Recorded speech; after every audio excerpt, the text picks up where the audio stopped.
Bueno, buenas tardes a todos por participar. Les agradecemos desde ya que hayan colaborado con todos nosotros para el Congreso.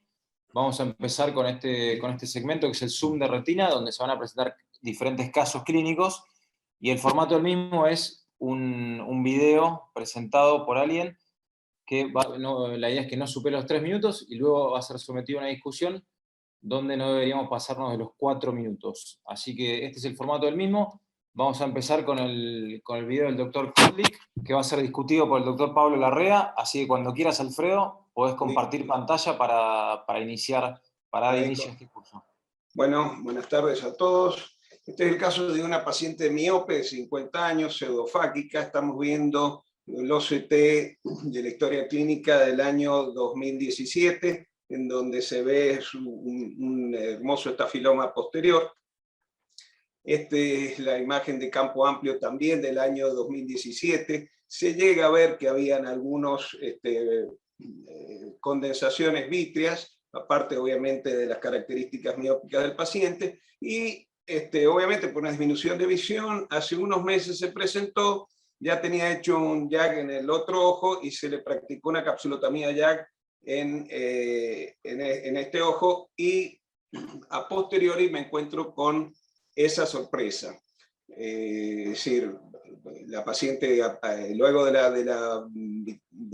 YAG se presenta con una disminución de visión y veo ese desprendimiento específicamente localizado en la zona del estafiloma. Bueno, realizamos una vitrectomía, primero obviamente liberando todas las opacidades en el vitrio y con triamcinolona, asegurándome de hacer una hialoidectomía completa, y luego teñimos con azul brillante y realizamos con muchísimo cuidado un pelaje de la ILM desde en los bordes de donde no estaba desprendido, porque es una retina extremadamente delgada, entonces a uno le da muchísimo miedo que vaya a ser algún inconveniente. Se me paró ahí el video, y tuve incluso, digo, presento o no presento este caso, pero la resolución fue tan linda que me pareció importante comentarlo, porque 10 días más tarde de la operación realmente tuve una resolución completa de la cirugía. Acá vemos la imagen de campo amplio con una elegante burbujita de gas que había quedado, y luego el último OCT muestra como quizá en el medio quedó un resto de membrana epirretinal sin sacar, probablemente por lo cuidadoso que he tratado de ser, de ir desde el costado hacia, sin dañar esa retina que realmente era absolutamente transparente, tan delgada y delicada, y bueno, primum non nocere, realicé el pelaje con mucho cuidado y quedó eso en el centro. De cualquier manera, con muy buena visión para la paciente y un caso que en principio parecía complicado, resuelto, y que me parece que valía la pena compartirlo con ustedes. Muchas gracias. Hola Alfredo, realmente muy buen caso y algunas cosas interesantes de tu caso para enseñar a los más jóvenes. A todos los miopes, antes de hacerle un Jack Laser, nosotros hacemos una ecografía para ver cómo está el vitrio y ver si hay desprendimiento vitrio posterior, ¿no? Porque yo no sé si había relación o no con el Jack Laser, pero bueno, los pacientes lo toman después del Jack Laser, tener este problema, se le involucra el Jack Laser. Lo bueno, ¿cómo lo solucionaste? Porque como vos has dicho, tiene dos problemas graves los altos miopes. Uno, que si no vamos un poco más atrás, no llegamos con el instrumental a ese estafiloma, un estafiloma muy grande, entonces a veces nos cuesta llegar. Y segundo, lo que vos dijiste, es muy difícil con una retina desprendida determinar si estamos tocando, pelando la membrana limitante o llevándonos por delante de la retina, ¿no? En estas retinas tan finitas. Así que yo creo que ha sido un excelente caso y realmente la recuperación que tuviste, muy bueno, Alfredo. Te felicito porque es muy difícil operar estos ojos, ¿eh? Muchas gracias. Sí, sí. Realmente uno dice, no solo la ecografía, que es una excelente idea, pero capaz que incluso uno tiene que estudiarlo, mirar la retina periférica, quizás hacer un OCT previo y un OCT post-JAK, porque también puede aparecer un edema y otras sorpresas. Muchas veces uno está limitado porque verdaderamente no puede hacerle un OCT antes y un OCT después a cada uno de los pacientes. Estamos limitados. Pero realmente esto no me lo esperaba. Incluso cuando yo la revisé a la paciente, no me di cuenta que estaba ese pequeño desprendimiento, o yo no lo vi porque es muy, muy pequeño, digamos. Eso te iba a comentar, que posiblemente entre la opacidad de la cápsula y a veces estos desprendimientos que me ha ocurrido es tan fina la retina del miope que no te das cuenta que el estafinoma está desprendido. Yo creo que ya estaba desprendido y que lo viste después cuando no recuperó visión, pero es difícil determinarlo. Pero bueno, a ver, complicaciones vamos a tener todos los que hacemos. El problema es saberla solucionar como la ha solucionado, ¿no? Eso es lo más importante. Exacto. Lo único que diría es con mucho cuidado. La mácula tratada con cuidado. Yo prefiero haber dejado ese pedacito de membrana que me quedó en el centro de la fovea y no por intentar sacar eso, metiéndome muy en el medio, capaz de haberle dañado, porque ahora la paciente está rehabilitada. Así que ese sería el mensaje. No sé si alguno de la mesa quiere opinar o acotar algo, pero realmente muy buen caso, Alfredo. Gracias, Pablo. Bueno, excelente, Alfredo. Felicitaciones por el caso y muchas gracias, Pablo, por los comentarios. Vamos a pasar por una cuestión de tiempo al segundo caso. Va a presentar el doctor Ignacio Olmedo y discute el doctor Ignacio Ciolite. Adelante, Nacho. Y Nacho ya está listo también. Ahí comparto pantalla. Bueno, este es un video un poquito acelerado de un clásico núcleo del vítreo, que nos llegó así el paciente en afaquia. Tuvimos que comerle, como ven, los restos de cápsula que quedaban para poder después trabajar en el vítreo. Si bien son casos dentro de todo no tan complicados, está bueno siempre tener en cuenta las cosas básicas de estas cirugías. Siempre intentamos colocar perfluorocarbono para proteger la mácula. Ahí atrás vemos el núcleo prácticamente completo. Bueno, fue una cirugía 23G. Después comenzamos a comer todo el vítreo alrededor del núcleo caído, siempre con cuidado de que no caiga y rebote en la retina. Eso es lo que tratamos al menos. Bueno, como decía, hacemos toda la vitrectomía, identamos, comemos todo el vitrio circundante al núcleo. Igualmente después al final, creo que no está grabado, hacemos otra identación como para chequear de que no haya ningún desgarro de ningún tipo. Agregamos más perfluorocarbono antes de comenzar a comer el núcleo. Y si bien lo ideal sería usar una chandelier para tener mejor iluminación, o para poder usar la mano izquierda o derecha, dependiendo de cómo se opere, para poder usar algún otro elemento que nos ayude a poder cortar el vítreo. Bueno, con esto usábamos la misma endoluz para cortarlo y el vitrectomo, con cortes bien bajos y mucha aspiración. Por momentos rellenábamos de perfluorocarbono que aspiraba sin querer. Bueno, de a varios pedacitos se iba rompiendo este núcleo y comiéndolos lentamente. Hay que tener bastante paciencia y sobre todo bastante cuidado al levantar alguno de los pedazos de cristalino para no tocar la retina.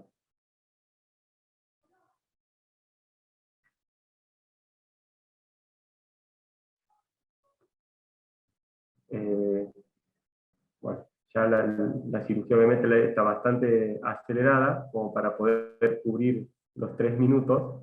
Los últimos restos, que son los más chiquitos, a veces quedan pedacitos chiquitos por debajo de la burbuja de perfluoro, que después muy despacio se los trata de aspirar para poder comerlos tranquilos y no tocar la retina, como habíamos dicho.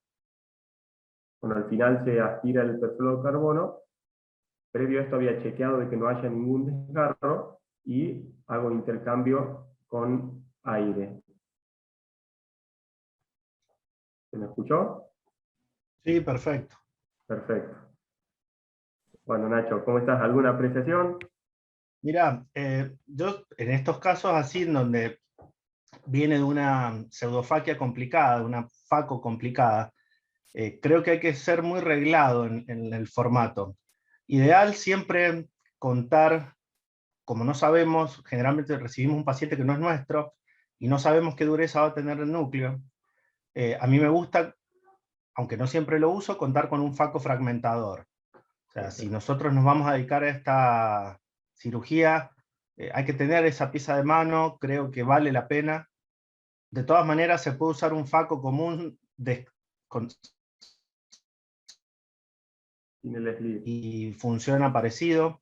El faco fragmentador tiene un tipo un poquito más largo, bueno, tiene una serie de particularidades. Cuando no se tiene, vos mostraste perfectamente que esto también se puede hacer con un vitrectomo 23G, nunca usaría un 25G para estos casos, y hay que tener muchísima paciencia. Otra de las cosas a tener en cuenta es, como viene una pseudofaquia complicada, toda la periferia del vitrio que está por detrás de la cápsula va a ser patológica en algún momento. Entonces hacer una muy buena toilette de lo que queda por detrás de la cápsula es súper importante.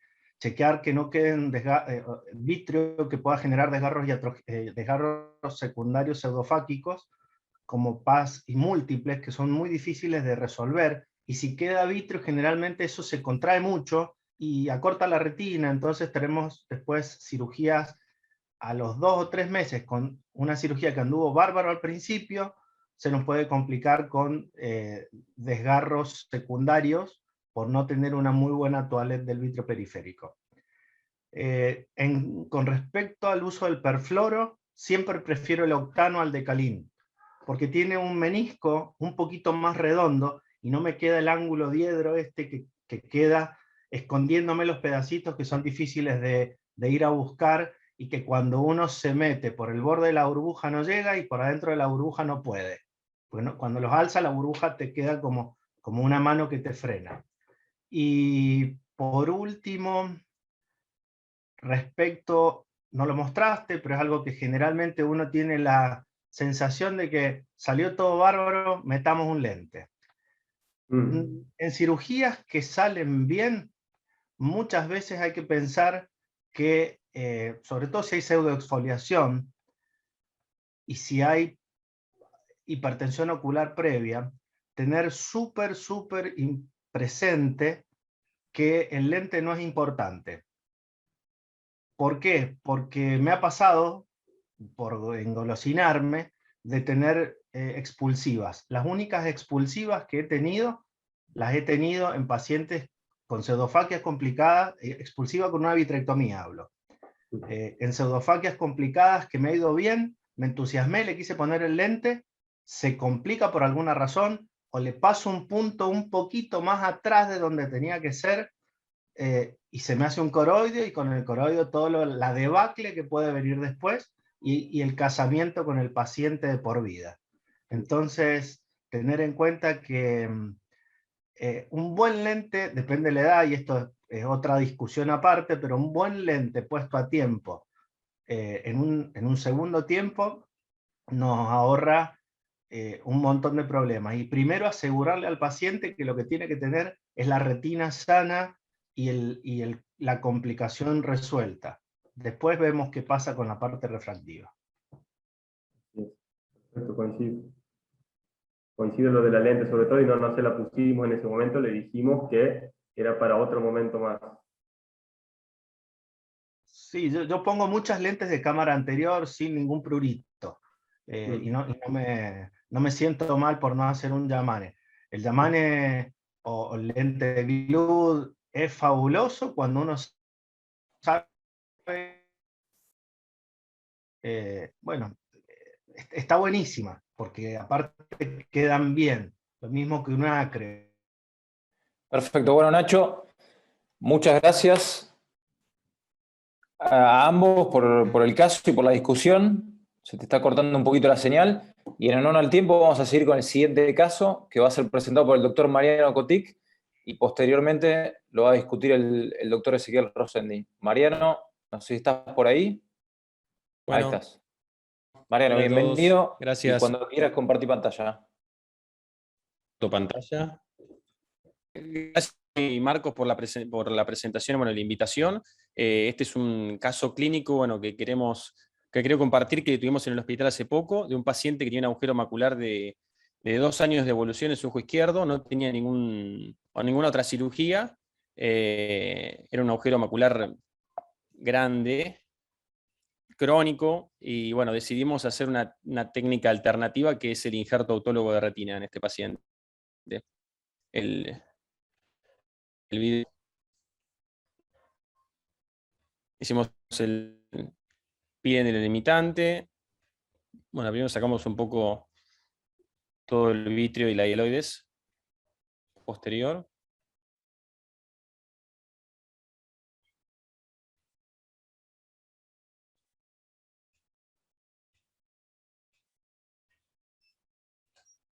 Le damos la limitante bajo tinción. Marcamos con endoláser, como describe la técnica, el área de retina que vamos a tomar y con endocauterio para llevarla hacia el agujero. Con tijeras rectas cortamos la mayor cantidad del flap de retina, luego la extraemos con la pinza y la colocamos bajo perfluoro en el agujero.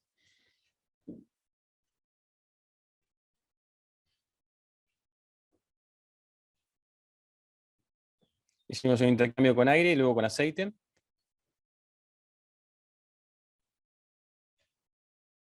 Y este es el OCT a la semana del agujero. Y ahora tengo la retinografía post, que son a las 3 semanas. Y bueno, este es el agujero en estado en el que vino a las 3 semanas, y obviamente está con la huesa visual que sigue estando estable de 1/10. Estamos en vías todavía de sacar el aceite, pero tuvimos bastante, bueno, por lo menos por ahora, una buena experiencia con la técnica, que es bastante nueva, está en entrenamiento, y bueno, eso es todo. Bueno, Mariano, muchas gracias por la presentación de tu caso. La verdad que se ve muy bien, un caso muy interesante. Y va a estar discutiendo Ezequiel Rosendi. Cookie, no sé si está por ahí. Hola, Marcos, ¿sí se me escucha? Ahí se te escucha perfectamente. Gracias, Perfecto. todo tuyo. Bueno, gracias por la invitación. No pongo el video por el tema que no cortar, que no mantener buen audio, pero bueno, buenísimo el caso, la verdad los 3 casos que mostraron, buenísimos. Y lo que te quería preguntar es que no dijiste qué diámetro tiene ese agujero. ¿Y te acordás cuántos micrones tiene el agujero que operaste, Mariano? Tenía 1000 de base. Claro. Bueno, ese es un tema importante para marcar, ¿no? Porque si bien es una técnica, la verdad lo que tiene esta técnica de interesante y por qué pegó a nivel mundial es porque es la única técnica que puede resolver agujeros grandes o complicados y poniendo un tejido neural dentro del agujero y logrando que en el OCT postquirúrgico uno vea una integración de las capas. Eso es lo único que llamó muchísimo la atención en todo el mundo cuando apareció esta técnica. Y bueno, sigue obviamente bajo investigación porque es algo bastante novedoso. Pero lo interesante de esto es eso, lograr que, como en el OCT que vos mostraste, la integración de la retina periférica a nivel de la mácula es espectacular. Lo que se está viendo un poco es que no mejora tanto la visión, ¿viste? Si bien tu caso es muy reciente, ¿viste? Estaría bueno que nos cuentes después, ¿viste? En 6 meses o 1 año, cuando le saques el aceite, cuánto queda viendo realmente, ¿no?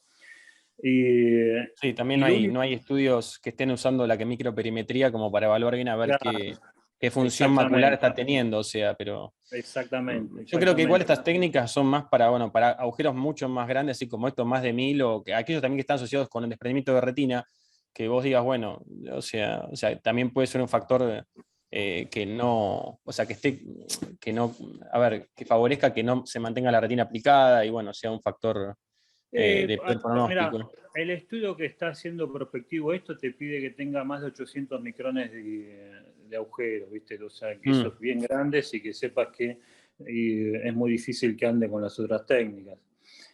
Claro. O en los que vienen fallando, viste que vos hiciste el pelaje común o hiciste unos Sí, sí, injertos. sí. Cuando Sí, viene fallando ya es una alternativa nueva que es muy interesante. Es algo para seguirlo estudiando y seguirlo de cerca. Es una alternativa para estos casos, como vos mostraste, viste, el agujero es muy grande. sí. Y así que me encanta la técnica. Hace poco Marco también mostró una de esto parecido y la verdad que está bueno mantener esto, viste, estudiándolo y seguirlo de cerca a ver si es algo que nos puede ser útil en el futuro. El punto flojo de esto es que no sabemos bien cuánto queda viendo. La foto está buenísima, pero funcionalmente como que falta un poquito, que uno espera que mejore, viste, más por el OCT más que nada, ¿no? Pero bueno, la otra pregunta que te quería hacer, ¿por qué con aceite? La verdad porque en un momento preferimos dejarlo vago. La técnica antigua decía que era con aceite, el otro le dijeron con perfluoro, nosotros decidimos, no sé, o sea, de entrada hacerlo con aceite porque es la primera experiencia que tenemos. O sea, ok, la verdad, está sinceramente, bien. Ya lo están cambiando eso, ¿viste? Sí, sí, pero bueno, como fue la primera experiencia, dijimos, bueno, vamos a hacerlo con aceite, porque, o sea, otros también decían, bueno, perfluoro y dejarlo menos tiempo, menos 2 semanas. Ahora hay un curso creo que es mañana, que da Tamer, que va a hablar de esto y todas las cosas nuevas sobre injerto autólogo de retina que está dando vuelta ahí por la web, búsquenlo porque puede ser interesante y va a aportar cosas nuevas. Te felicito, me parece buenísimo. Gracias. Los otros dos casos también, todo muy bueno, chicos. Bueno, muchas gracias, Cookie. Buenísimo el caso, Mariano. Felicitaciones. Vamos a seguir entonces con el caso del doctor Maxi Gordon y discute el doctor Ezequiel Fernández Sasso, si están por ahí. ¿Qué tal? ¿Cómo están? Hola, Maxi. Comparto pantalla, ¿sí? Adelante. Bueno, es un caso de un desprendimiento de retina inferior en un paciente de 71 años, con lesiones inferiores, por supuesto, y tenía ya previa a la cirugía, tenía indicación de una cirugía, de una vitrectomía por una membrana epirretiniana. Demoró la cirugía y un día cae concurre con un desprendimiento de retina. Entonces se decidió hacer una cirugía combinada, como era inferior, colocar una banda en 180 grados inferior, y después hacer la vitrectomía. Acá es parte de la colocación del cerclaje, 180 grados inferior. Vitrectomía, utilizando triamcinolona para asegurar que la hialoides esté desprendida. Y la utilización de azul, yo uso mucho el azul dual, que es el azul brillante junto con el azul tripán, que ayuda a tener membrana, por supuesto, limitante interna, pero también membranas que están por encima de la retina. Acá lo primero que hice fue quitar la membrana epirretiniana que ya sabía que la tenía el paciente, y muchas veces eso se contrae y puede traer, es parte del problema actual y también puede ser parte de un problema futuro, de una recidiva del desprendimiento. Y después, una vez de quitar la membrana de la mácula, seguí quitando membranas hacia la periferia, porque había muchas membranas, ahí se pueden ver. Y también para poder verlas mejor, hice una segunda tinción. Si se fijan ahí, inyecto el azul pegando contra el endoluz, cosa de evitar un jet del colorante que atraviesa las capas de la retina. Entonces, con la segunda tinción se ve incluso mejor aún las membranas para poder ir sacando hacia la periferia hasta donde uno pueda, por supuesto. No es fácil quitar quitar todo. Esas son membranas que están por encima de la retina.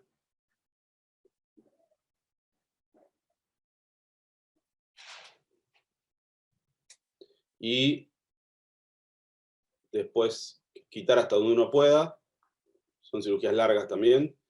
Y después colocar perfluorocarbono para poder rasurar bien bajo indentación 360 grados la base del vitrio y evitar recidivas. Láser en los agujeros inferiores, intercambio y colocación de aceite de silicón.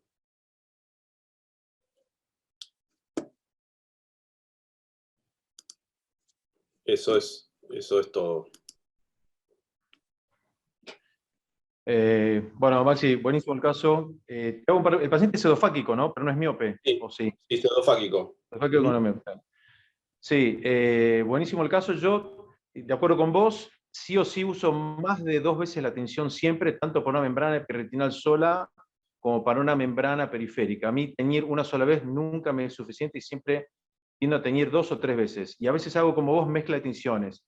Gramsinolona para la hialoides y después otras tinciones, azul, la que vos quieras, para la periferia. Yo tengo el pomito ese que vos inyectás, no me acuerdo qué marca es, y encima lo enfrío un poco la tinción. Entonces al enfriarla, la tinción se deposita, baja un poco más. Eso es algo que me acostumbré a hacer desde el famoso video que siempre muestra Donato, que hace un agujero perimacular hace años, que después inventó la jeringa rosca esa que usaba él siempre.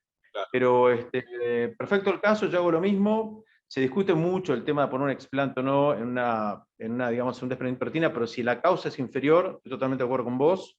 Yo lo he hecho mixto las dos cosas con aceite y perfecto. Yo de acuerdo con vos en hacer varias tinciones varias veces para estar seguro y pelar lo más que se pueda.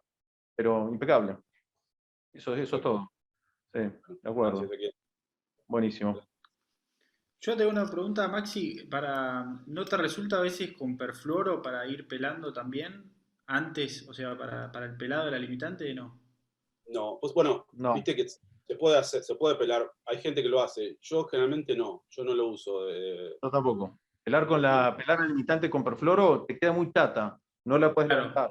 Se ve mejor sin, ¿no? Sí, la ves mucho mejor y la puedes levantar mucho más fácil si no tenés perfluoro. O el perfluoro, si está chata, nunca la puedes enganchar. A mí me parece también, pero sé que hay gente que lo hace, pero a mí me resulta mejor sin perfluoro. Sí, sin perfluoro. Buenísimo, Maxi, gracias. Muy bueno. Bueno, muchas gracias a ambos entonces por la presentación del caso. Y vamos a ir con el siguiente caso, que lo va a presentar el doctor Alejandro Alfano, y luego va a ser discutido por Maxi Gordon precisamente. Así que Ale, si estás ahí, cuando quieras puedes compartir pantalla. Hola, ¿qué tal? Buenas tardes. Ale, A ver gracias. si me ves. Sí, perfecto. Bueno, comparto la pantalla. Les voy a mostrar una presentación, un video de una cirugía ya hace varios años que la hicimos, la presentamos en alguna SARIB. Esperen un segundito. Y estaba también, me acuerdo, en esa presentación, esperen un segundito, estaba en esa presentación también Ezequiel, que comentamos este mismo tema. Yo con dificultad para compartir. Ahora creo que está bien. ¿Se ve la presentación ahí? También Sí, la presentación. Sí, ¿Perdón? se ve. El video está cortado. Ahí está. ¿Ahí se ve? Sí, se ve. Bueno, bueno, es el caso de un paciente que está con metamorfopsias y bueno, observamos una membrana retinal, decidimos realizar una cromovitrectomía. En principio inyectamos, transinolona azul y pelar la membrana. Inyectamos la transinolona, la aspiramos, de rutina. Esta es una cirugía que ya hice hace varios años. Y inyectamos el colorante. Fíjense, acá en los videos anteriores estuvieron hablando, justo en la presentación anterior, de estas complicaciones que podemos obtener en estos casos. Fíjense cómo ahí estoy lavando el colorante y cuando lavo el colorante me encuentro con esta situación. que en principio me deja, no podía ver, quería que se limpie bien el colorante para ver realmente qué estaba sucediendo, y ahí, bueno, no hay más duda que lo que estamos viendo. Me pongo a mayor aumento, y bueno, evidentemente el colorante de algún modo llegó a subretinal, y ahora lo que estamos haciendo es marcar el sitio donde se lastimó la retina y la extensión del colorante subretinal, que es azul trepán, que es un colorante vital. Acá estamos decidiendo qué es lo que vamos a hacer. Nos tomamos nuestro tiempo para ver cómo seguir. Y bueno, el cuadro es este. Acá ven un desgarro traumático de la retina por el jet de la tinción, y el líquido y el agujero permitió el ingreso del colorante subretinal. Decidimos hacer una pequeña retinotomía, y por diferencia de presiones con la cánula de Charles, hacer lavados del colorante para vaciar esa ampolla. Esto lo logramos hacer, como se ve en esta parte del video. Repetimos varias veces la maniobra de lavado. Ven cómo se está aplanando esta ampolla. Continuamos con este mecanismo muy lento. Luego intentamos terminar esta maniobra desplazando el resto del colorante con perfluoro de carbono. Y acá aprovechamos, retiramos el perfluoro de carbono, y también terminamos de extraer a través de la retinotomía la tinción subretinal. Ahí en estas charlas que estamos teniendo se han tocado varios temas, como evitar el jet de la tinción, como la microperimetría. Bueno, los estudios dicen que la microperimetría con los colorantes vitales puede estar afectada, que hay que evitar el jet de la tinción con algunas maniobras. Una de ellas nos dijo recién Ezequiel, enfriar el colorante es una de esas. Así que, bueno, el video es el que les acabo de mostrar.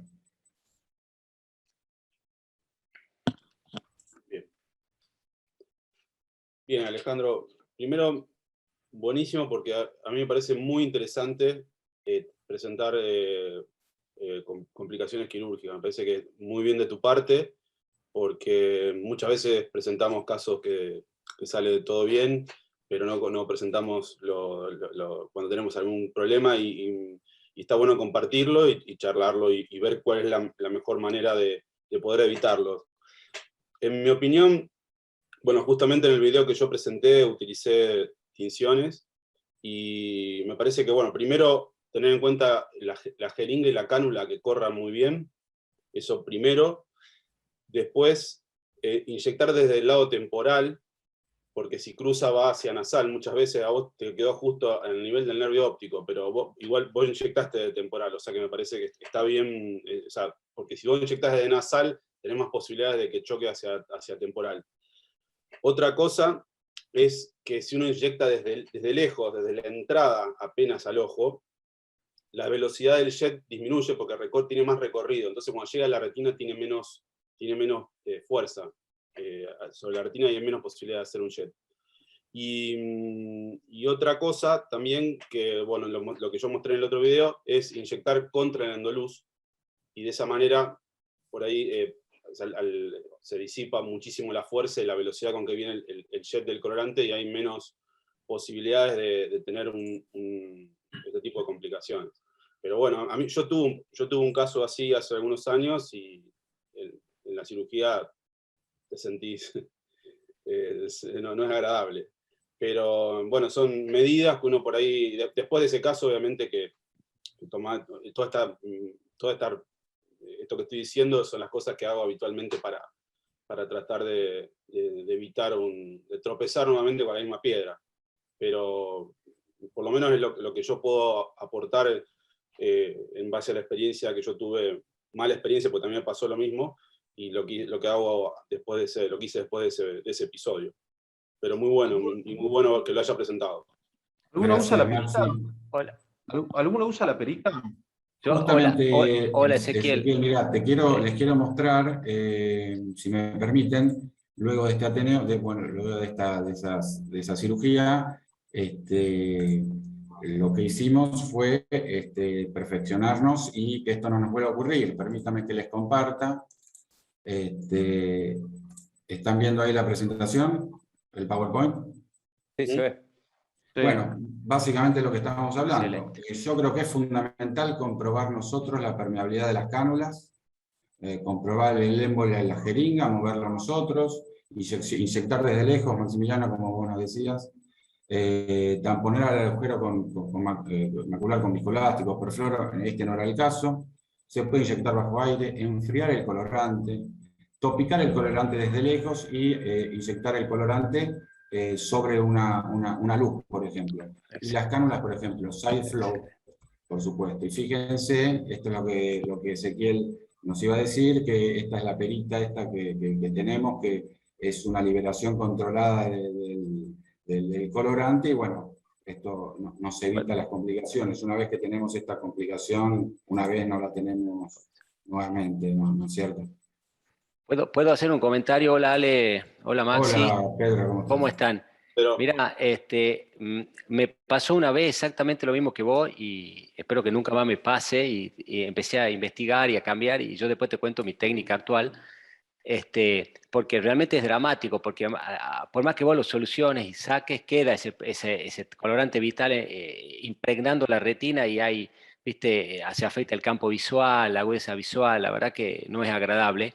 Y vos lo que vos decís es perfecto, digamos, cómo modificarlo. Yo te cuento lo que yo pasé, digamos, pasé por un montón de técnicas, digamos, empecé usando una jeringa que me regaló Donato, un arco que vos lo agarrabas, viste, a rosca, que me la tenía que agarrar exactamente el ayudante para ponerlo. Pasé por la perita, como dice Ezequiel, que era una perita de Synergetics, que la verdad que no me gustó, digamos, porque digamos, vos tenés que cargar, haces un vacío negativo, cargas el colorante y después lo pones ahí, que está bien, es suave, pero entraba aire, burbuja de aire, nunca le pude sacar la burbuja de aire del todo, siempre, entonces me molestaba. Y lo que hago ahora es como vos decís con la cánula, con la Dual Bore Side Flow, es decir, lo primero que hago es, no inyecto con la lupa de contacto, sino con una lupa, digamos, no de polo posterior, sino con una Central Retina o con una de ángulo amplio. Cierro la irrigación, digamos, no bajo, sino que si directamente cierro la irrigación, obviamente tengo trócares valvulados, cierro la irrigación, me alejo un poco y uso la side flow, digamos, la dual bore side flow de Meduan es fantástica porque, digamos, primero tiene dos mecanismos, al ser side flow sale por un agujero lateral, entonces nunca llega derecho a la retina, y al ser dual bore tiene dos orificios, digamos, tiene dos agujeros, uno que entra y cuando vos estás inyectando sale en realidad por más de uno. Tiene tres agujeros laterales que aspiran, digamos, hacen ese vacío, va saliendo líquido del ojo, entonces vos no tenés que hacer mucha fuerza. Entonces con esas tres cosas que cambié, realmente no tuve nunca más esta inyección, que también me pasó como a vos, y la verdad que no quiero que me pase más. Entonces creo que la Side Flow Dual Bore es fantástica, cerrar la irrigación, ¿viste? Y colocar y inyectar más lejos. Con esas tres cosas creo que ya no nos va a pasar más, espero, ¿no? No sé si es la Pero, diferencia. ¿te parece que tiñe igual? Por ejemplo, yo probé esa y me parece que no tiñe tan bien. Yo por eso sigo con la perita que hasta ahora me dio buenos resultados a mí. Me parece que con la Sideboard no te tiñe tan bien. Claro, lo que pasa es que tenés que dirigirla, digamos, hacia, digamos, si vos la ponés apuntando derecho, así exactamente sale al costado. La tenés que inclinar un poquito y que el colorante tiña hacia el polo posterior, ¿entendés? O sea, vos no la dirigís directamente a la cánula hacia la mácula, sino la dirigís hacia nasal o hacia temporal, entonces vos estás haciendo la fuerza y choca con la punta de la cánula y el colorante sale hacia el costado a 45 grados y cae sobre el polo posterior. Tenés que inclinarla un poquito a la side flow, pero la verdad que es fantástica. Y después también hay otro trabajo, creo que la presentó un argentino, que es usando un vitrectomo, digamos, usado, que es, digamos, el mismo principio. O sea, es que el orificio está al costado, no está en la punta. Entonces sale hacia el costado, ¿me entendés? Igual, Pedro, te debo decirles que si hoy me pasara de vuelta, esperemos que no, el colorante a las 48 horas estaba limpio y la verdad que me puse a estudiar el tema y no hay demasiada toxicidad de un colorante subretinal. Pero bueno, uno quiere sacarlo y el agujero era peripapilar, o sea que no quería que tampoco sea grande el desgarro. Así que bueno. También es el daño mecánico en el haz El daño mecánico, claro. al lado del nervio óptico, justo o sea, puede tener un escotoma arqueado. Sí. No, Sí, claro. no es el caso que me pasó a mí. Si te queda subretinal en la mácula, olvídate. O sea, el escotoma te queda igual. O sea, Igual, no quiero que me pase Un mal. año a las coronarias del cirujano Claro. también. Una última cosa más, porque a mí me pasó, no tan así, pero es ojo con probar la jeringa, porque eso es probar una jeringa y anda bien, y después volvés a inyectar y no se traba. O sea, eso de probar la jeringa no alcanza, ¿eh? No alcanza. No alcanza con eso la jeringa. Ezequiel, ¿vos usás la cánula de Synergetic, la perita de Synergetic? No me acuerdo ni la marca, es una negrita con el cosito Sí, naranja. claro. ¿Y no te entra nunca aire? ¿No te entra aire adentro? No pasa nada, se lo sacás después. No me gusta. Es un segundo más sacar el aire. No, iba a comentar lo que comentaste sigamos.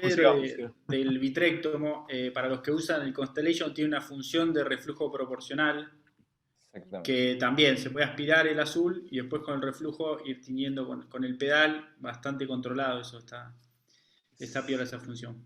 Exactamente, sí. Así que bueno, muchas gracias, Ale, buenísima el caso. Bueno. Vamos a seguir entonces, va a presentar el doctor Pedro Nova y va a discutir Ezequiel. Bueno, gracias a todos, gracias a la SAO por esta invitación, gracias al doctor Nicolás Emiliotti y Marcelo y Marcos, muchas gracias por dejarme presentar este casito. Bueno, este es un caso, un segundito que voy a compartir pantalla. Es un caso del hospital que fue un muchacho joven que nos encontramos con que era un síndrome Marfan, que un hombre de 37 años con un síndrome Marfan, pseudofágico en ambos ojos, que le habían puesto este lente especial de la casa Alcom, el CZ70BD, que es un lente PMA que tiene dos orejitas en las ápticas, ¿no?, para hacer suturado de esclera, y que se suturaba esclera con Prolene 10-0. O sea, este chico lo operaron los dos ojos, tenía luxación de cristalino, había estado 10 años tranquilamente hasta que una de las suturas de Prolene 10-0 se había soltado y le había producido esta luxación. Tuvimos varias dudas de cómo reaccionar frente a este paciente, si cambiábamos el lente, poníamos otro. Decidimos volver a resuturar ese lente a esclera, pero bueno, contábamos con que es un lente rígido, que no tiene flexibilidad y que tampoco sabíamos con qué sutura hacerla, ya que en Uruguay no tenemos Goretex y que teníamos que pensar con un Prolene que fuera un poquito más grueso. Así que decidimos hacerlo con Prolene 7-0, apostando que tenga una mayor duración la sutura. Esto es un poco la cirugía que hicimos. Generamos una tapa escleral para generar una protección de cuando se suturaba el lente a esclera, ¿sí? Ahí vemos cómo vamos disecando con el Crescent y intentando entrar todo a 2 milímetros donde estaba antes. Vemos que empezamos a maniobrar con el lente, veo que el lente estaba anclado al vítreo, que no genera una gran movilidad. Entonces decidí realizar una buena vitrectomía, ya que no la tenía de la primera cirugía, desprendí la hialoide posterior para liberar el lente. Ven que el lente se sitio, ¿no? Como que no de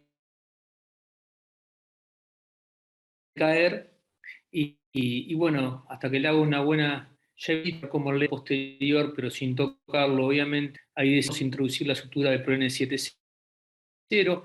Es una sutura bastante dura, funciona como, hay que tener mucho cuidado con el manejo porque es rígida y esa punta que tiene funciona como un estilete dentro del ojo si no tenemos un manejo adecuado de la punta, sobre todo de la sutura. Al ser un lente rígido sabía que tenía que suturar esa áptica a nivel de la cavidad vítrea, entonces fui de a poquito intentando buscar la punta de la sutura sin producir ninguna lesión en la retina y engancharla sobre el agujerito a nivel de la cavidad vítrea. También tenía que evitar grandes tracciones sobre la otra punto de anclaje que tenía el lente a nivel general con el Prolene 10-0. Y bueno, es una sutura que es bastante rígida, que cuesta bastante pasarla y que hay que tener cuidado. La esterilizé a cámara anterior y para generar una salida limpia cuando salía del ojo le puse un Trocar 25G para evitar lesiones a nivel de la retina periférica en ese sector. Hay con la maniobra con las cerratas intentamos de agarrar la sutura y bueno, finalmente la logro sacar y esterilizar la otra punta, y procedo a suturar con 311 el prolene y dejarlo escondido debajo de esa tapa de esclera que había generado para evitar extrusiones o problemas con la sutura. Ahí queda la sutura totalmente cubierta por la esclera. Y bueno, esta es la evolución del paciente. El paciente, esto es a la semana, vemos que el lente está posicionado en el plano del iris. El paciente volvió a recuperar visión, no siente el movimiento ni tampoco los movimientos laterales que tenía que hacer de la cabeza, y la córnea está totalmente clara, y vemos que el lugar donde está escondida la sutura está totalmente sin ningún problema, sin ningún grado de infección. Bueno, nada más era el caso que quería comentarle y presentarles a ustedes. Muchas gracias. Bueno, Pedro, felicitaciones por el caso. Estas cirugías yo las odio porque son larguísimas, uno se la pasa dando puntos y a mí me ponen de mal humor. Pero bueno, pero que tenés que tener paciencia. Dentro y se puede hacer eso que vos hiciste, yo siempre prefiero no sacar el lente.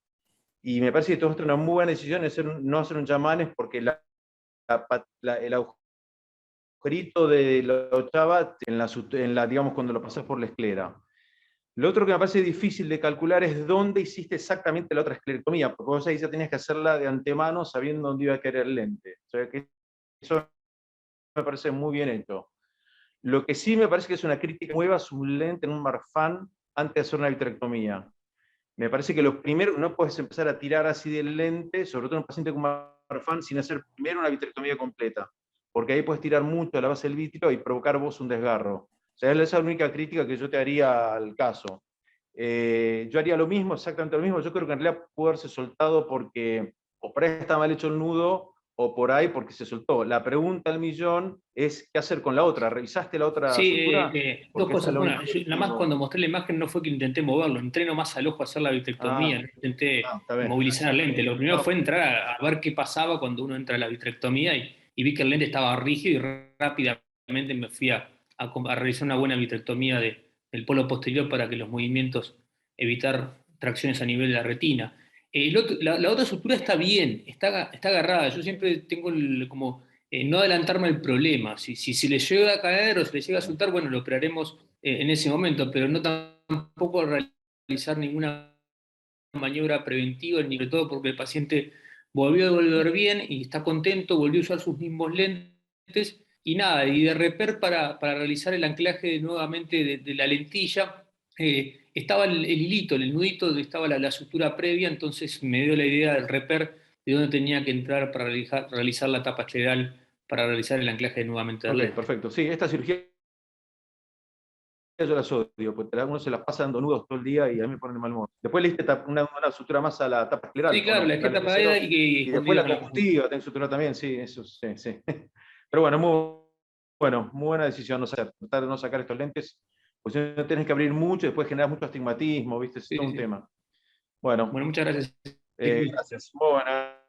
Muy bueno. Gracias, Ezequiel. Pedro. Bueno, mil gracias. Y ahora vamos a ir con el último caso de esta primera parte del Zoom de retina, que lo haga por Pedro Nuova y luego discutido por el doctor Moches. Pedro, cuando quieras. Bueno, ahí está. Muchas gracias a la Sociedad Argentina de Oftalmología, a ustedes por la presentación. Bueno, yo voy a hablar un caso de edema macular. Básicamente, antes de hacer un ingreso, hoy lo que sabemos de edema macular diabético es clasificarlo. Si tenemos un tipo focal como esta que vemos acá en la imagen, creo que no hay ninguna duda que el tratamiento es la única condición para hacer un láser convencional. Ahora, si tenemos un edema macular diabético difuso, que puede ser variante espongiforme, cistoide, como vemos en el caso, con o sin desprendimiento seroso en el neuroepitelio, creo que acá está la discusión si empezar con antiangiogénicos o corticoides. Y un edema macular diabético traccional, sin dudas, es la vitrectomía. Vamos a ver un caso clínico de una mujer de 60 años que es diabética tipo 2 diagnosticada hace 8 años supuestamente, nosotros creemos que hace más, pero bueno, ella dice que hace 8 años, es insulino conveniente, tiene un síndrome metabólico, es gordita, está en proceso de una cirugía bariátrica, consulta porque su disminución ha caído su obesa visual ha caído a 5 décimas, es una paciente fáquica que tiene una catarata nuclear grado 1, Y en el fondo de ojo, como vemos acá en la retinografía de campo amplio, tiene algunas hemorragias y microaneurismas dispersos en el polo posterior, o sea, lo clasificamos como una retinopatía diabética no proliferativa moderada. Si vemos los estudios complementarios, por ejemplo, vemos la OCT acá, que vemos obviamente este edema macular con cistoideo intrarretinal, con un desprendimiento seroso del neuroepitelio, sin tracción, y tiene un espesor mayor a 600 micras, o sea, 646 micras ojo derecho, 597 micras ojo izquierdo, o sea, un edema macular diabético difuso, sin tracción. Y la OCTA vemos una disminución de la densidad capilar con obviamente el acúmulo de los quistes, el edema macular cistoide, principalmente en el plexo capilar profundo. Entonces, con este caso, vemos que tiene, fíjense en este caso, en el trabajo que vemos muy importante, que yo lo sigo mucho, de Dina Sur, Matías Igli y colaboradores, que me dice que los predictores para edema macular diabético, uso mucho el OCT, fíjense, si tiene fluido subretinal, como era este caso, si tiene integridad de la zona elipsoide y si tiene ausencia de foco hiperreflectivo, como justamente viendo este caso, es ideal para empezar con dexametasona de depósito. Y basado en este estudio del Grupo Internacional de Retina, de Matías Igli y colaboradores, publicado en Retina 2018, hicieron un trabajo que 130 ojos siguieron durante 2 años y demostraron que fue mucho mejor el mejoramiento cuando empezaron el corticoide en los ojos virgen de tratamiento que en los ojos que ya habían recibido otro tratamiento. Entonces, teniendo en cuenta esto, yo digo, este es un caso ideal para empezar con implante de dexametasona. Pero la obra social, como digamos, siempre tenemos un prestador en el medio entre nosotros, nos dice, no, autoriza antiangiogénico. En este caso, nos autorizó aflibercept, que es un gran antiangiogénico. Entonces, fíjense, hicimos antiangiogénicos en el ojo, en los 2 ojos, una dosis de carga de 3 dosis mensuales, y fíjense, acá, a lo largo de las 3 dosis, es como si directamente no hubiéramos hecho ningún tratamiento. La agudeza visual seguía en 5 décimas, el edema macular persistía exactamente igual, fíjense, casi o un poco más, más de 600 micras en ambos ojos. Evidentemente es un paciente no respondedor a antiangiogénico. Entonces, ¿qué hicimos ante este paciente que no responde a un buen antiangiogénico como el aflibercept? Bueno, tenemos este trabajo de Catalina Bush y colaboradores que dice, ¿debemos continuar con antiangiogénico o debemos hacer un switch rápido a implante de dexametasona? Fíjense ustedes acá este trabajo. Si en los primeros 3 meses usamos antiangiogénicos y no respondió a esto, acá lo dividieron este trabajo. Fíjense, si el paciente hizo un switch rápido a corticoides, mejoró rápidamente la visión a los 6 meses y esa visión mejorada se mantuvo hasta el año. En cambio, si el paciente persistió con antiangiogénicos, hubo una leve mejoría a los 6 meses que se perdió al año, es decir, como si no hubiera hecho ningún tratamiento. Teniendo este trabajo, y fíjense este trabajo del European Journal of Ophthalmology 2020, que dijeron que en los pacientes que respondieron insuficientemente al antiangiogénico, hacer un switch rápido a implante de dexametasona después de la 3ª dosis es mucho mejor resultado que seguir persistiendo con antiangiogénico y hacer un switch tardío. Entonces, basando en estos trabajos, nosotros dijimos, bueno, tenemos que hacer Osurex. Mandamos a la obra social y en este caso ya sí nos autorizó la obra social a hacer un implante de intravitro de dexametasona. Y en este caso, como tenía una catarata ya grado 1, decidimos realizar una cirugía combinada de catarata y de Osurex en ambos ojos. Fíjense cómo desapareció rápidamente el edema intrarretinal y el edema subretinal y el paciente mejoró de 5 décimas a 9 décimas agudeza visual, recuperando casi 260 micras de espesor foveal central. Pero obviamente, como esta es una enfermedad dinámica, fíjense, a los 4 meses disminuyó de nuevo la agudeza visual a 5 décimas, volvió a acumularse el líquido, un edema intrarretinal y un poco de edema subretinal, fíjense, con 600 micras del ojo derecho y 550 micras de ojo izquierdo. Entonces, de nuevo, ¿qué hacemos? Ya pasaron 4 meses del primer Osurdex, ya había recibido 3 aflibercept sin resultado, 1 Osurdex con excelente resultado y se volvió a acumular líquido a los 4 meses. Si vamos a los estudios pivotales, el estudio MID solo permitía reinyecciones de Osurdex cada 6 meses, acá llevamos 4 meses. Pero luego estudios posteriores demostraron que este pico de acción se produce a los 3 meses y que luego empieza a declinar. Y si nos guiamos por los consensos actuales de expertos, dicen que hay que hacer un régimen prorrenat, es decir, según necesidad de inyecciones de Osurex. Entonces, basándonos en esto, nosotros decidimos reinyectar implante de dexametasona y fíjense de nuevo, excelente resultado, desaparición del edema intra y subretinal, mejoría del paciente a 9 décimas. Nuevamente el paciente pasaron 5 meses, un poco más de que antes fue a los 4 meses, hasta los 5 meses vuelve a disminuir la agudeza visual, se vuelve a acumular líquido intrarretinal y algún subretinal, entonces volvimos a hacer Osurdex, se recuperó. Fíjense, esto es muy interesante, que no está publicado, hay que investigarlo. En el ojo izquierdo desapareció todo el edema intrarretinal y no tenía edema subretinal. En el ojo derecho, lo primero que desapareció fue el edema intrarretinal y persistió un poco de edema subretinal, como si lo primero que se reabsorbiera fuera el edema intrarretinal y luego el edema subretinal. Esto hay que seguir investigando. Pero el paciente mejoró la visión y de nuevo, ya a los 6 meses, o sea, fue cada vez progresando, digamos, espaciándose un poco más el tiempo de aparición del edema. Primero fueron 4 meses, después 5 meses y luego 6 meses. A los 6 meses vuelve a disminuir la agudeza visual a 5 décimas y vuelve a acumularse líquido intrarretinal y un poco de subretinal. Acá hay que hacer y más de casi 700 micras de espesor. Acá le planteo a la señora lo siguiente. Bueno, señora, podemos dos posibilidades. O hacemos una cirugía, una vitrectomía con pelaje de membrana limitante interna en este edema sin tracción, o seguimos con Osurdex. Y la paciente prefirió seguir con implante de dexametasona intravítrea, porque dice, no, no quiero una cirugía, yo con esto voy, me inyecto, estoy bien 4 meses, 5 meses y después vuelvo. Bueno, esto es una cuestión de que charlarlo con el paciente. Y otra cosa es que ella todavía no se operó de su cirugía bariátrica, tiene un síndrome metabólico y que por el tema de la pandemia y todo sigue con este síndrome. Entonces, esto también hay que tenerlo en cuenta. Fíjense, le hicimos un nuevo implante de dexametasona y el paciente mejoró de nuevo la visión y queda en 9 décimas con recuperación del espesor foveal central. Entonces, en resumen, este paciente recibió un edema macular diabético difuso sin tracción, recibió 3 aflibercept en cada ojo sin resultado y 4 Osurdex en cada ojo con excelente resultado, pero que se iba acumulando de nuevo líquido cada vez espaciándose más. Primero a los 4 meses, después a los 5 meses, después a los 6 meses. Poco para discutir acá con Sebastián es qué usar de terapia de primera línea, si antiangiogénico o corticoide de depósito. Yo soy hincha de los corticoides de depósito, pero bueno, es una cuestión a discutir. ¿Cuál es el mejor antiangiogénico para el edema macular diabético? Acordémonos del protocolo T que dice que la aflibercept es mejor cuando hay menos de 20-40 o menos visión.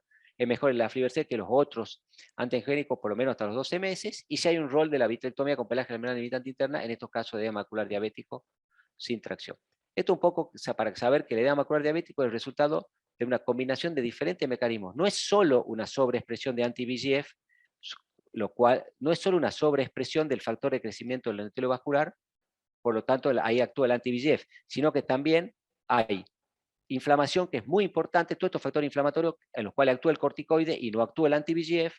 Hay factores de daño microvascular como leucostasis, pérdida de pericito y daño endotelial donde actúa el corticoide pero no actúa el VEGF. Y también, obviamente, la sobreexpresión del VEGF, que también actúa el corticoide, al igual que el antiangiogénico. Y finalmente, fíjense las recomendaciones internacionales para el tratamiento de la retinopatía diabética y el edema macular diabético. Ya están considerando el implante de dexametasona en los pacientes para primera línea de tratamiento, cuando el paciente se va a adherir a una inyección mensual de antiangiogénico, cuando el paciente tiene biomarcadores inflamatorios, como nuestro paciente, cuando es un pseudofáquico, o cuando un paciente tiene riesgo cardiovascular, o un paciente vitrectomizado, o un paciente con opacidad del cristalino, como era nuestro caso. En esos casos ya está considerando al implante de dexametasona como primera línea de tratamiento. Y fíjense, como segunda línea, ya cada vez están diciendo que si el paciente es un no respondedor, a 3 dosis de antiangiogénico, hacer un switch rápido a corticoides mejor que esperar a 6 dosis, que es lo que hicimos con nuestro paciente, hacer un switch rápido, después la tercera dosis no responde al antiangiogénico. Bueno, muchas gracias por la invitación, gracias a la Sociedad Argentina de Oftalmología y gracias a Nicolás y a Marcos por la invitación y estoy abierto a la discusión. Muy bueno, Pedro, el caso, y en realidad más que una discusión, pues la verdad que lo que expusiste fue muy claro, me gustaría por ahí hacerte algunas preguntas. Lo que a mí me gustaría saber de vos es, ¿tu tratamiento de elección actual cuál es entonces? Directamente corticoides, un paciente naif cae por primera vez con edema macular difuso, ¿qué es? Un Osurdex. A ver, si yo puedo elegir, si vos podrías elegir un implante, sin duda un implante de dexametasona. Estoy convencido que si yo puedo tratar todo digamos, el edema macular diabético, como dije en esa diapositiva, no es solo una sobreexpresión del factor de crecimiento del endotelio vascular. Hay muchos factores inflamatorios que quedan afuera si yo le doy solo un antiangiogénico, y hay factores vasculares, y el corticoide actúa sobre todo esto, ¿me entendés? Entonces, si el paciente es apto, yo prefiero empezar con un implante de dexametasona. Y si no te dan dexametasona y te dan a elegir un antiangiogénico, si bien el protocolo T habla que en el primer año es mejor la aflibercept, en el segundo año los resultados se equiparan tanto con el ranibizumab como la bevacizumab como la aflibercept. Vos elegís la aflibercept. Bueno, ahí, si yo puedo elegir, si dejamos de lado el factor económico, ¿sí? Si la obra social me lo da y el paciente no tiene que pagarlo, prefiero empezar con aflibercept. Como vos bien decís, por el protocolo T, que demostró que en los pacientes que ven menos de 20-40 es mejor el resultado en el primer año, que después del primer año se equiparan los resultados. Estoy totalmente de acuerdo. Pero como yo sé que si le doy antiangiogénico, en este caso aflibercept, 3 dosis y no va a mejorar, ya directamente lo paso a implante de dexametasona, es decir, no espero un año, ¿correcto? Si yo puedo elegir, elijo aflibercept. Y si no, le doy lo que la obra social me dé, digamos así. Y en un paciente, por ejemplo, yo vivo en un pueblo chico, 50.000 habitantes, acá los pacientes particulares por lo general son los pacientes que menos plata tienen. Según dice paciente particular, piensa en paciente, acá el paciente particular es el que no tiene ni siquiera idioma. ¿Vos qué haces con esos pacientes? Que no llega ni a aflibercept, ni a menos a un implante de dexametasona, menos a antiangiogénico. Yo acá uso Avastin, obviamente. Pero vos, ¿cuál es tu terapia en aquellos pacientes que vos sabés que no van a llegar a nada? Que no tienen ni obra social, ni le pagan, absolutamente nada. Exactamente igual que vos. Es decir, lo más barato, Avastin, le doy y 3 dosis y veo cómo responde. Exactamente igual. Y corticoides, no pensás nunca en triamcinolona intravítrea, ni subtenoniana, ni nada como coadyuvante. A ver, lo mismo. Si el paciente... No llega a Urdex. Sí, sí, obviamente uso... Y no responde a 3 dosis o a 4 dosis de Avastin, que ya para él conseguir el Avastin te lo pagó en 50 cuotas más o menos. Coincido. A ver, el único tema de la triamcinolona, ¿cuál es el tema? El miedo de usar los corticoides básicamente son dos. El aumento de la presión intraocular y la formación de catarata, ¿correcto? Perdón, interrumpo un segundo. Yo te tocaron con Sebastián. La triamcinolona subtenoniana es lo mejor que existe en la Tierra. Yo te acuerdo con Sebastián, yo paciente le hago Avastin y triamcinolona subtenoniana de entrada al paciente con edema macular. Me parece que es la mejor que existe. No diferir para más. Por mismo el cuadro que vos presentaste, Pedro. El edema no sé si lo sí, mejor que existe, pero que tengo buen resultado, tengo buen resultado. Tiene buen resultado. Y la dexametasona actúa distinto, perdón, la betametasona, la Surex actúa distinto a la triamcinolona. Yo, paciente que viene por primera vez, le hago una Avastin intravítrea y una triamcinolona subtenoniana. Ni se la cobro, hay un tema de plata también acá, es un negocio también, pero la verdad es que... Obviamente, sí. Claro, la triamcinolona subtenoniana anda fenómeno y no te sube ni la presión intraocular ni trae catarata. Y te desinflama el ojo de entrada. Pero no hay nada escrito, ¿viste? Qué sé yo. Como es barata, nadie lo quiere publicar. Yo estoy de acuerdo. A mí me gusta muchísimo ese esquema y me parece muy útil en nuestro país. Y no está publicado, pero nuestra experiencia yo creo que sí sirve. Hay un tema con la triamcinolona, y esto no hay duda. Es mucho más barata y la usamos nosotros, lo tenemos el frasquito ahí por la vitrectomía, que lo usamos para teñir el vitro. O sea, pero el problema de la triamcinolona es que es menos hidrosoluble que la dexametasona. Es decir, es 5 veces menos hidrosoluble. Y un corticoide se define la potencia y los efectos colaterales por la hidrosolubilidad. La dexametasona es 5 veces más hidrosoluble que la triamcinolona. Es decir, tiene menos riesgo de producir catarata y menos riesgo de producir aumento de la presión ocular. Pero ergo, a más hidrosolubilidad dura menos en el ojo, pero como el implante de dexametasona viene en depósito... Intravítrea. Como dice no, pero subtenoniana. Subtenoniana. Mira, la verdad que la uso, yo no hago uveítis casi nada, no la uso mucho. Subtenoniana la uso casi nada, no me gusta mucho. Usala porque te va a andar fenómeno. La triamcinolona subtenoniana anda muy bien. Y Pedro, como es barata, nadie lo quiere publicar. Pedro, ¿cada cuánto se dice a los pacientes que le das unos Urdex? Porque vos dices que cada 3 meses realmente recaen, porque dicen 6 meses, pero no duran 6 meses. Sí, no. ¿Vos cada cuánto lo hacéis? ¿Esperás que el paciente venga con la baja de visión o lo ves cada mes, cada 2 meses? No, yo lo veo al primer mes. Lo veo al primer mes, o sea, lo inyecto, lo veo al primer mes, le hago la OCT, le tomo la presión, y de ahí lo veo al tercer mes, y si está bien, lo veo al quinto mes. Digamos, básicamente 2 meses, 3 meses. ¿Sí? Perfecto. Y para la última consideración, para considerar el pelaje la limitante interna, ¿vos cuántas inyecciones de Osurdex considerás que ese paciente ya es refractario al tratamiento? Yo creo que sirve el pelaje la limitante interna, pero el tema es cuándo lo haces. Y bueno, es un Ahí, tema, es un es un tema que... discutible enorme, enorme. A ver, mira, si yo a este paciente se lo planteé después de la segunda dosis de dexametasona, que andaba bien y que digamos, recidivaba, ¿sí? El tema yo creo que esto es, a ver, obviamente si tiene tracción hay que operarlo con una vitrectomía, eso no hay ninguna duda. Ahora, si no tiene tracción, esto es discutible, no hay, digamos, no está demostrado. Generalmente creo que llegamos tarde hoy, creo que estamos llegando tarde a hacer una vitrectomía y una pelaje de la membrana interna. Por eso se lo propongo antes al paciente. Yo, como vos me decís, a ver, si un paciente que no respondió, o sea, si le hice antiangiogénico, si le hice Osurdex y no respondió, ahí nomás se lo planteo, digamos, después de la primera dosis y no respondió. Ahora, como este paciente responde y viene rápido, y yo se lo planteé después de la segunda dosis, él no quiso operarse, porque dice, no, estoy bien, voy y se inyecta. Pero yo creo que después de la segunda o tercera dosis, se lo planteo sin lugar a dudas, sin problema. Ezequiel. Yo no le operaría ni a palos, porque me parece que el edema no es traccional. Si anda con Osurdex intravitrio, no tenés por qué operarlo. La tracción no mejora. Por eso la pregunta es, ¿cuándo consideramos que es refractario el tratamiento? En este caso, este paciente responde perfectamente. Por eso, refractario después de 6 inyecciones. Eso es lo que dicen todos los trabajos. Esa es la pregunta. Esa es la respuesta. Pero pará, después de 6 inyecciones de antiangiogénico, está hablando. Claro, pero te responde. No, está bien. Este no es refractario. Este tenés que darle por vida. No. Este paciente era refractario al antiangiogénico. No era refractario al corticoide.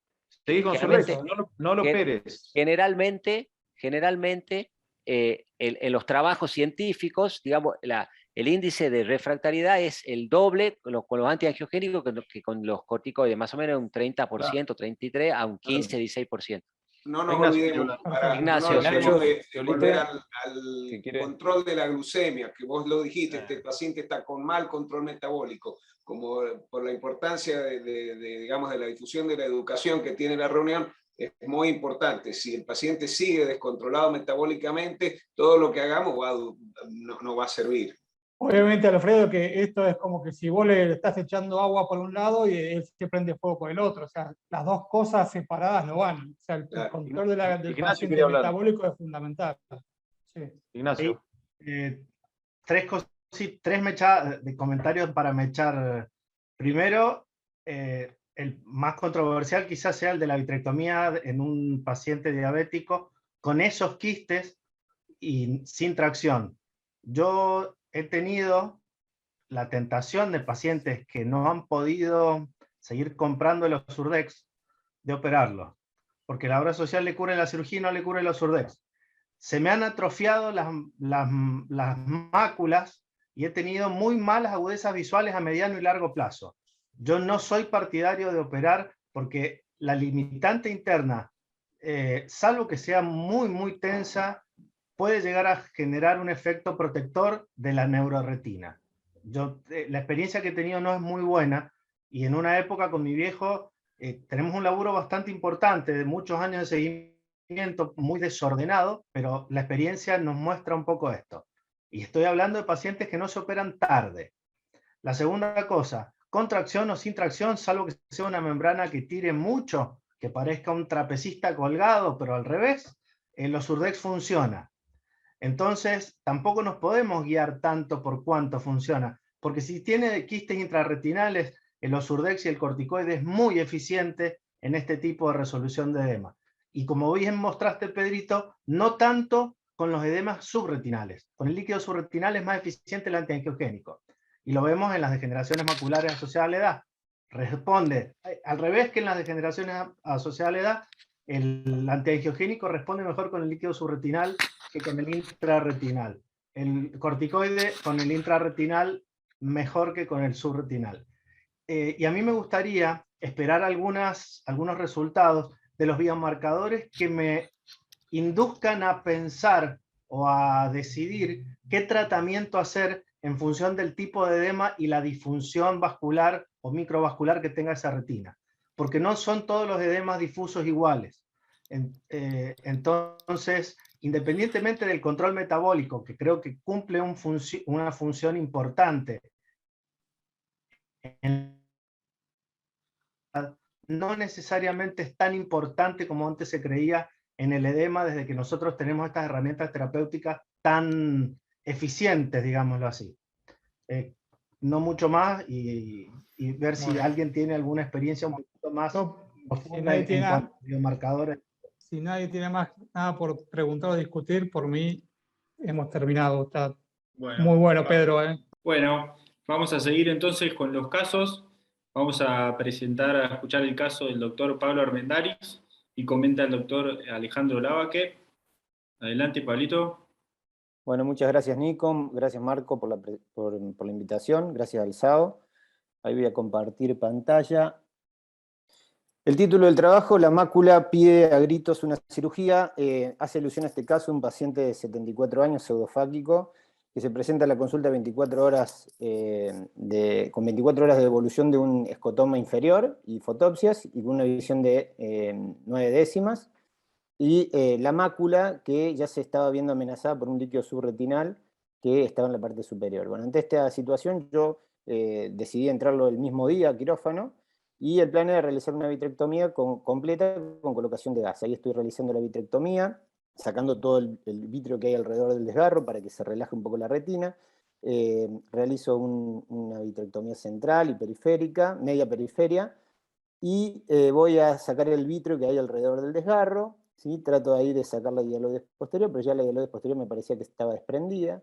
Coloco triamcinolona, siempre en estos casos coloco triamcinolona. Me gusta, no solamente la triamcinolona me permite ver el vítreo, sino que mediante esos depósitos que se acumulan en el polo posterior puedo comprobar que ya la hialoides posterior está desprendida.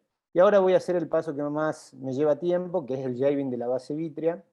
Y este es el paso que más nos tomamos tiempo para tratar de sacar todo el vítreo periférico. Ahí voy tratando de emparejar los bordes del desgarro.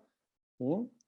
Uso una bomba peristáltica que me permite mejor control de la retina, y siempre me gusta que me indente el ayudante, porque si bien se puede realizar estas maniobras con autoindentación, con colocación de un chandelier, yo con el ayudante me permite que yo pueda orientar la luz para ver perfectamente dónde estoy trabajando. Ahí esta maniobra me gusta hacerla, que es tratar de afeitar la retina desde la posterior hacia anterior para tratar de sacar todo el vítreo que hay en la periferia y hacer un verdadero rasurado de la base del vítreo.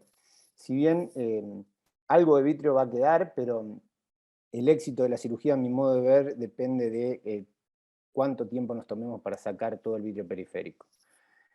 Y una vez que saqué el vítreo de los 360 grados, voy a sacarle la membrana limitante interna. Ya previamente había realizado un OCT y se veía un comienzo, una membrana epimacular. Fíjense ahí cómo estoy pelando la limitante, y ya ahí se ve la tinción negativa de la membrana, que estaba en comienzo de formación. Y una vez que saco toda la membrana limitante interna, coloco perfluorocarbono, ¿sí? Y a mí me gusta pasar en los bordes del desgarro, pasarlo completamente con perfluorocarbono. Esto me permite tener mejor visualización al realizar el láser. Ahí estoy realizando el láser bajo perfluoro. Esta visualización posiblemente no la tendría si hubiese pasado aire.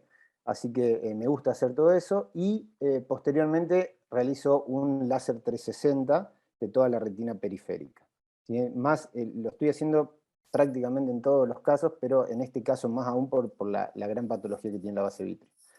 Realizo un intercambio fluido-aire y me tomo un tiempo para secar bien el borde del desgarro en toda su extensión, ¿sí? Y una vez que sequé bien el borde del desgarro y que ya saqué todo el perfluorocarbono que había por encima, saco el perfluorocarbono del polo posterior y coloco SF6 al 20%. Este es el fondo de ojo a la semana, y este es el fondo de ojo al mes. La visión del paciente se mantuvo en 9 décimas, y esa es la mácula. Así que, bueno, dejo de compartir y espero comentarios.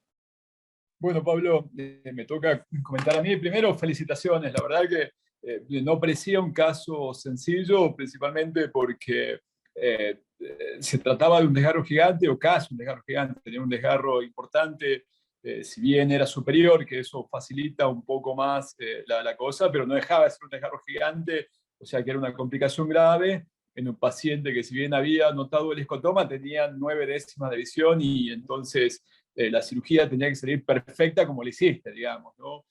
Creo que cubriste muy bien todos los pasos, muy prolijo, muy metódico. Solamente lo de la membrana limitante interna me encantó, salió perfecto. De hecho, el OCT postoperatorio lo muestra así. Pero bueno, siempre, yo sé que vos estás muy acostumbrado a operar la limitante interna, la verdad, y eso está perfecto. Ahora, por ahí, como este tipo de simposios lo ve mucha gente, siempre decir que hagan hasta donde se sientan en condiciones de hacer, ¿verdad? En tu caso particular, que estás muy habituado y sos un cirujano con mucha experiencia, lo hiciste perfecto, me encantó. El cuidado con el que manejaste la base vítrea también me pareció muy, muy bueno. Estando el otro ojo sano, creo que hubiera tomado la misma decisión tuya de no poner un backing escleral. Si hubiera habido un antecedente, un desprendimiento de retina previo por un desgarro gigante previo en el otro ojo, y sobre todo si el otro ojo no estaría en muy buenas condiciones, quizás para esta situación que vos presentaste, pero vuelvo a repetir, vos lo hiciste muy bien porque asumo que el otro ojo estaba perfecto, pero si el otro ojo hubiera estado complicado por una patología similar, quizás hubiera comenzado la cirugía con un backing escleral. Pero nada, simplemente felicitarte porque me parece que manejaste el caso de forma muy adecuada y el resultado lo demuestra perfectamente bien también. Bien, sí, yo con respecto al peeling de la limitante, si bien estamos acostumbrados a hacerlo, yo no soy de hacer peeling de limitante en todos los desprendimientos de retina. Lo que sí me parece importante hacerle a todos los casos de desprendimiento de retina es el OCT. Y el OCT, por más que tenga la retina desprendida, te da un parámetro de ver si tiene alguna membranita o no, para tomar la decisión de poder hacerlo.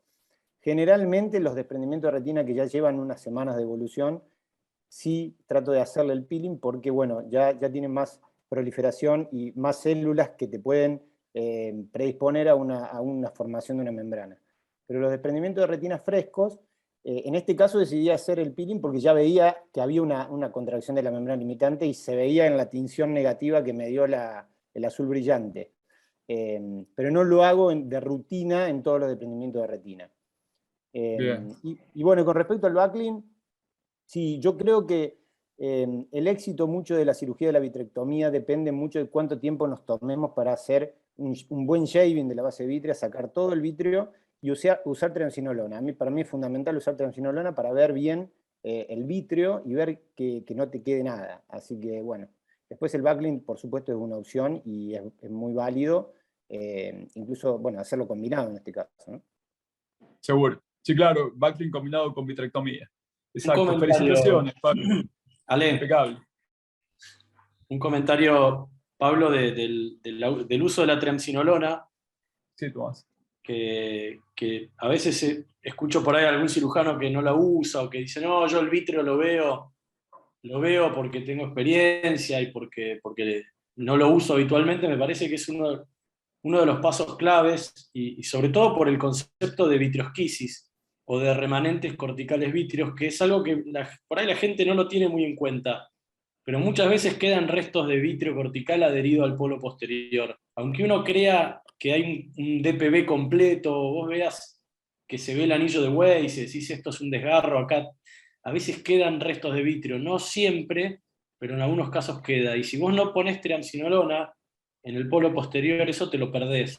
Y esos restos de vítreo que tienen hialocitos, que tienen células con capacidad de proliferar y de contraerse, son los que te van a generar después unas tremendas PBR. Entonces, yo creo que más allá del explante o no explante, hay que hacer bien metódico y bien prolijo la vitrectomía para tener éxito. Yo creo que va por ahí la cosa. Y te habla alguien de que usó explantes de los primeros años le ponía explante a todo el desprendimiento de retina, ni lo pensaba, ni lo dudaba. Pero yo creo que haciendo una excelente vitrectomía, como lo que mostró Pablo, y usando triamcinolona y pelando la base vítrea y haciendo láser 360, creo que el colocar un explante es agregar tiempo a la cirugía, es agregar disconfort en el postoperatorio, y es por ahí tener problemas a futuro con el explante que se puede extruir, que se puede intruir, gente, sobre todo en la gente joven que por ahí lo va a tener muchos años, ¿no? Pero bueno, un poquito quería dar mi opinión al respecto. Pero Pablo es un fenómeno, ¿no? Muchas gracias. Muy bien. Bueno, gracias Pablo, gracias Sale por el caso y Tomás también por los comentarios. Y en honor al tiempo vamos a seguir con el segundo caso, que lo va a presentar el doctor Matko Vidosevich, y luego va a estar comentándolo el doctor Fernando Suárez. Matko, cuando quieras, dale play. Bueno, muchas gracias por la invitación. Y acá vamos a describir una técnica que podemos utilizar en desprendimiento de retina con agujeros maculares miópicos magnos. Está descrito también para los agujeros maculares y está en boga lo que es el colgajo invertido. Pero en estos casos donde la retina es tan débil, optamos, y las complicaciones puede haber con un colgajo invertido, optamos por esta técnica que se denomina puerta retráctil o retracting door. Consiste mediante un pequeño corte en la parte nasal de la membrana limitante y con mucho cuidado, mover la membrana limitante hacia el sector temporal de la mácula, pasando por el agujero.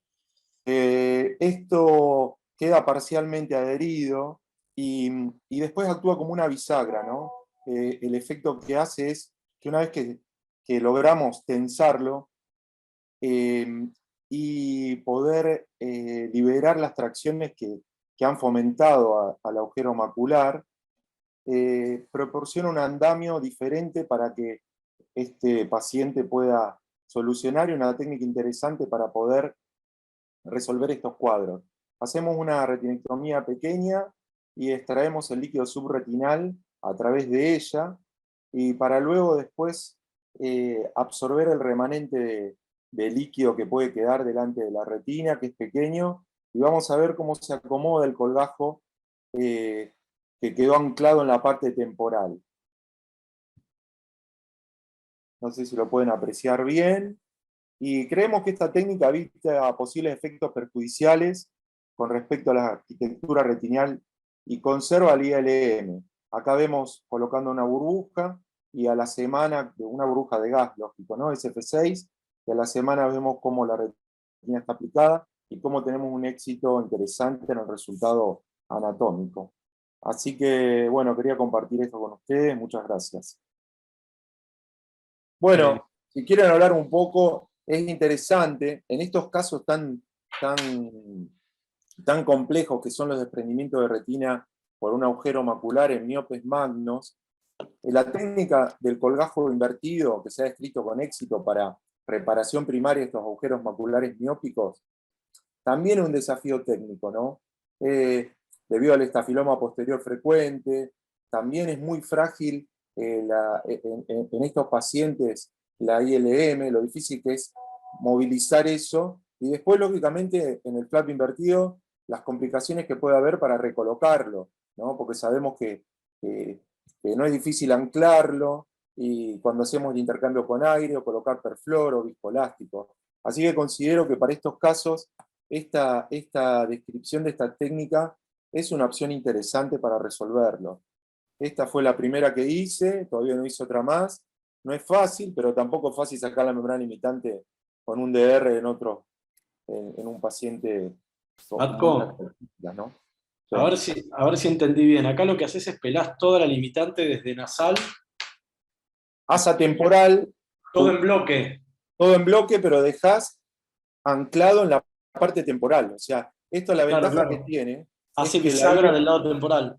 Claro. La ventaja que describen los que presentaron esto es que al estar la ILM adherida, evitás que se te mueva, después se corre y queda tapado el agujero macular. Y bueno, conservar la membrana limitante, ¿no? Que esto permite un anclaje para células de Müller.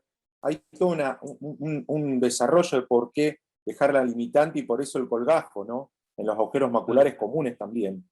Así que, bueno, nada. La presentación es excelente, las imágenes se vieron bien, y es un ojo difícil, un ojo largo, que no siempre todos están acostumbrados a trabajar, Y fíjate que quizás te lo hace más fácil la técnica también que has elegido, ¿no? Porque te acorta un poco el ojo el hacer ese trabajo. Claro, puede ser. Es interesante. No, en la experiencia que tenemos todos en estos desafíos de agujeros maculares con desprendimiento de retina, lo difícil que es sacar la membrana limitante, ni hablar, lo difícil que es sacar la hialoides, porque tampoco lo mostré esa parte para resumir, y después a veces terminamos con aceite de silicón. Yo pienso que es interesante para tener en cuenta, ¿no? En estos casos. Pero Voy a bueno. hacer un comentario que recién comentabas acerca de la técnica. En general, pelamos desde temporal hacia nasal para no tocar el haz papilomacular, y por ahí parece como obvio en el video, pero para facilitar en estos desprendimientos con agujero macular, hacerlo desde el lado nasal como lo hiciste hacia temporal, te toma como punto de anclaje en la papila y te resulta más fácil el pelado de la limitante sin levantar la retina en el sentido inverso, ¿no? Que eso Sí, ayuda claro, en estos porque casos que son está un bueno, poquito re más interesante difíciles técnicamente. re interesante lo que describís, porque si lo hacemos al revés, es mucho más difícil, porque nosotros tenemos el anclaje de la retina con la papila, con el nervio óptico que está ahí a milímetro, entonces puede resultar más fácil. Si no desprendés la retina, lo tenés que hacer bajo perfluoro. Exacto. Pero bueno, no, Y los después invito a que cuando- lo puedan hacer, porque Totalmente. hay que ver. Creo que es clave el instrumento, el flex loop, ¿no? Mirá, el finesse, como dice. yo no sabía, normalmente no lo uso el finest loop para un agujero macular común, pero acá me vi obligado porque también se te puede romper, porque no es fácil. Muy frágil. Claro, claro, y no es fácil pasar por el agujero en bloque. Además tiene que salir Estamos en bloque, no se te acostumbrados, tiene que romper. claro, estamos acostumbrados a hacer una una limitorrexis, ¿no? Como si fuese una capsulotomía. Estamos acostumbrados a tironear y se rompe, total, después Volvés a tirar, claro. tenés que evitar eso. Pero bueno. Muy Bueno, bueno, quedó Marco. bueno. Sí, Quedó bueno. la verdad que dan ganas de probar. También lo que comentaba Tommy de la vitreosquisis, ¿no? En estos casos miopes también tienen bastante, ¿no? Así que la triamcinolona me parece también muy, muy piola. Pero bueno, muchas gracias a todos. Bueno. Vamos a seguir con el caso del doctor gracias. Alejandro Lavaque y comenta el doctor Fernando Suárez. En los próximos 2 minutos voy a hablar sobre la retinectomía radial asociada al desgarro en los pacientes con desprendimiento de retina reumatógeno. Básicamente, la técnica consiste en llenar con perfluorocarbono la cavidad vítrea hasta el borde del desgarro, prolongar el mismo hasta par plana, seccionando retina y base vítrea, y luego completar el llenado con perfluoro hasta el borde posterior de la par plana y realización del láser alrededor del desgarro. Esta paciente es una paciente ojo único que tuvimos oportunidad de operar con medio de esta técnica. Fíjense que se llega con perfluoro hasta la parte posterior del desgarro, luego con el vitreófago se hace la retinectomía radial, prolongando la retinectomía hasta par plana, se completa el llenado de cavidad vítrea con perfluoro de carbono líquido, y en ese momento se procede a la realización de láser, en este caso endoláser, alrededor del desgarro, produciendo el sellamiento del mismo, y se difiere el intercambio fluido-aire hasta el último momento de la cirugía.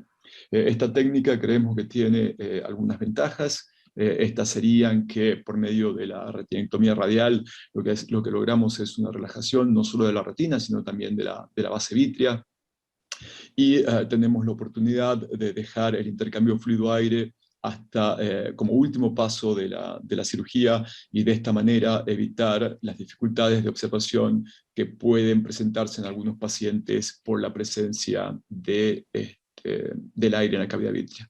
Muchísimas gracias. Quizás acá, para completar un poco como conversó la charla, esta era una paciente alta miope, joven, ojo único, porque el otro ojo ya lo había perdido anteriormente por un DR. Este ojo, como se ve en la retinografía al final, ya había sido operado en otra institución con ese backlink, y y se presenta nuevamente con un DR en el único ojo, ¿verdad? Entonces, lo que hicimos fue complementar la vitrectomía, hacer la retinectomía radial y el endoláser como lo vieron.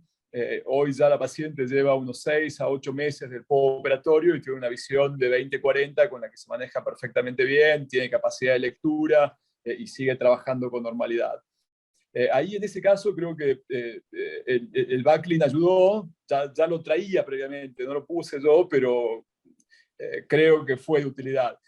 Quizás un poco para ayudar a tratar de discernir cuándo backlink sí, cuándo backlink no, y si lo trae, por ahí la mejor opción es no tocarlo, si está más o menos bien puesto, y completar con la vitrectomía.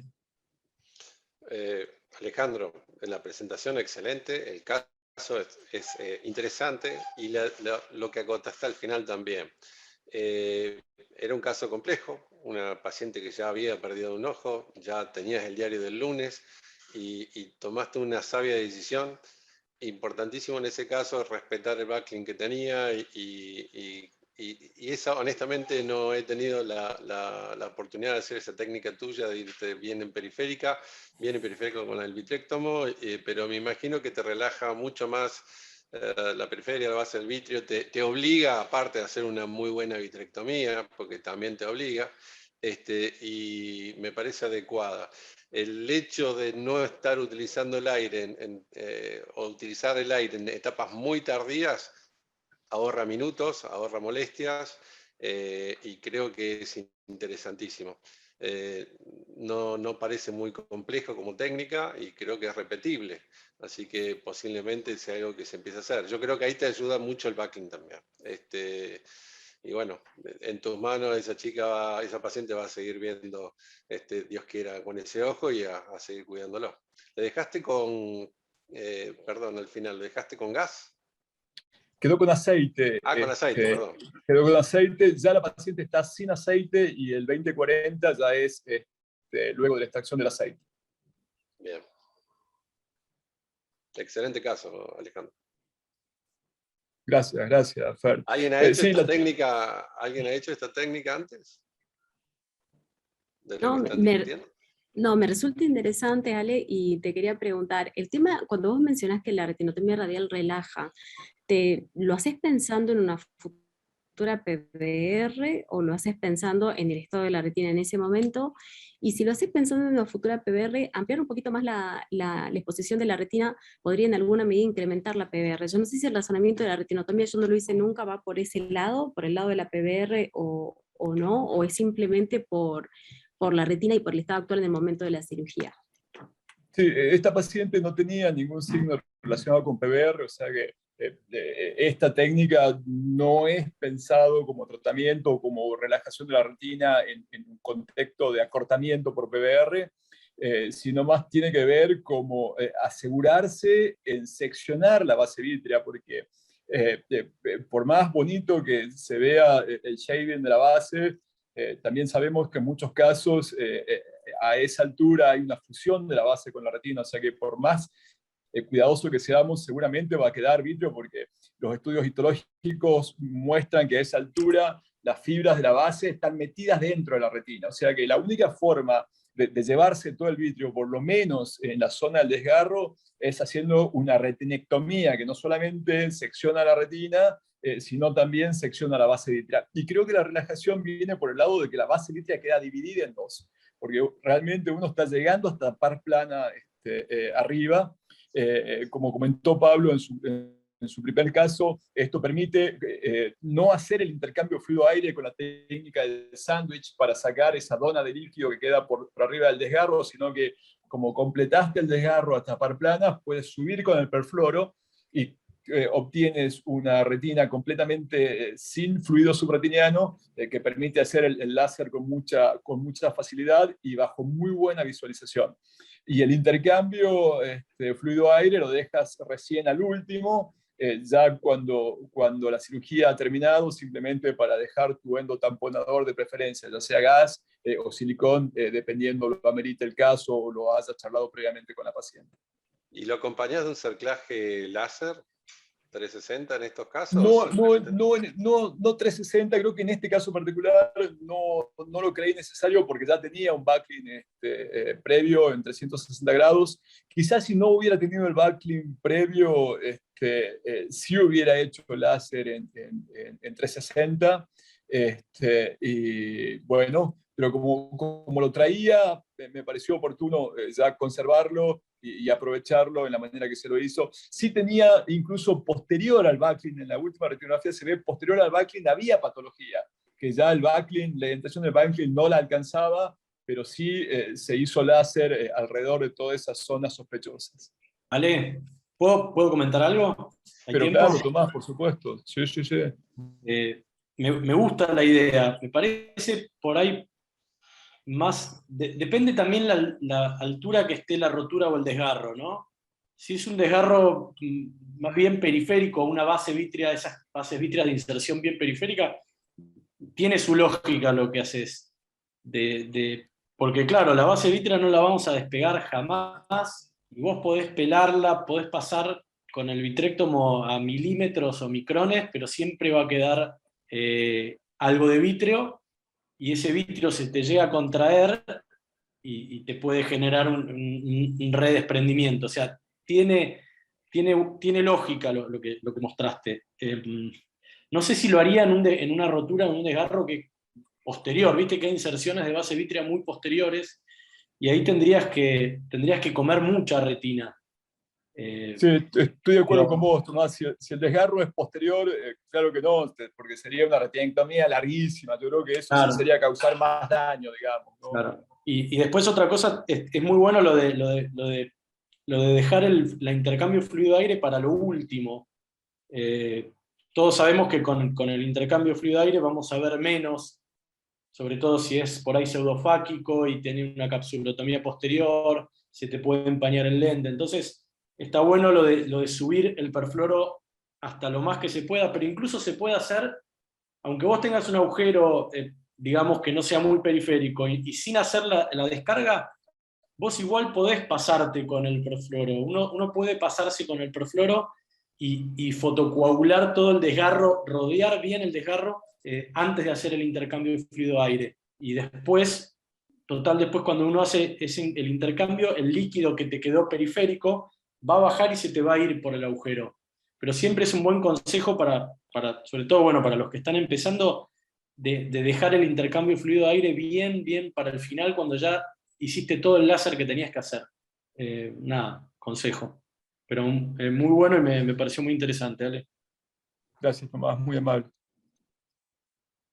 Bueno, muy bueno el caso. Vamos a seguir con el siguiente presentador, Julio Grigera. Va a estar presentando y luego va a ser discutido por la doctora Eleonora Lavaque. Julio, cuando quieras, puedes compartir pantalla y mostrarnos tu caso. Bueno, ahí comparto. Muy bien, ahí lo muestro. Bueno, este es un caso que tuvimos en la fundación de una necrosis contusiva que hizo un desgarro grande. El paciente tenía una queratotomía radial y tenía una catarata. Le operamos primero la catarata, le pusimos la lente. Bueno, después a nosotros nos gusta, a mí me gusta particularmente poner el primer trocar, luego de poner la vía de irrigación-aspiración, luego vitrectomía central, teñí con triamcinolona, y lo que tenía este paciente era una vitreosquisis bastante importante, por lo cual costaba bastante sacarle la hialoidis posterior, por lo que bueno, utilicé distintos elementos. Por ejemplo, arrancamos primero usando un Brayer, luego el vitrectomo, que me ayudó bastante, y bueno, luego también tuve que usar en algún momento, que no lo muestro acá, un finés, también una pinza aserrada, una pinza serrated, ¿sí? Así que bueno, lo importante es que antes de sacar todo el vítreo, es muy importante siempre tener con triamcinolona las veces que sea necesario, porque muchas veces se oculta esto y a veces se manifiesta cuando uno pasa un instrumento que aspira, y usar todos los elementos a nuestro alcance para tratar de desprender toda la hialoides, lo cual va a ser definitorio para el resultado que vamos a tener. Entonces acá, bueno, justo acá se ve el desgarro que vimos al principio, que era bien típico de una necrosis contusiva, que estaba la retina bastante apolillada también en esa zona. Acá se ve cómo uso la pinza para tratar de desprender todo hasta el borde de la rotura. Bueno, acá se ve perfecto como todo el esfuerzo que hay que hacer para sacar todo, porque era bastante lábil la capa de hialoides, acá con ayuda de indentación. Luego puse el perfluoro. Luego de colocar el perfluoro, hago un buen shaving de la base vítrea.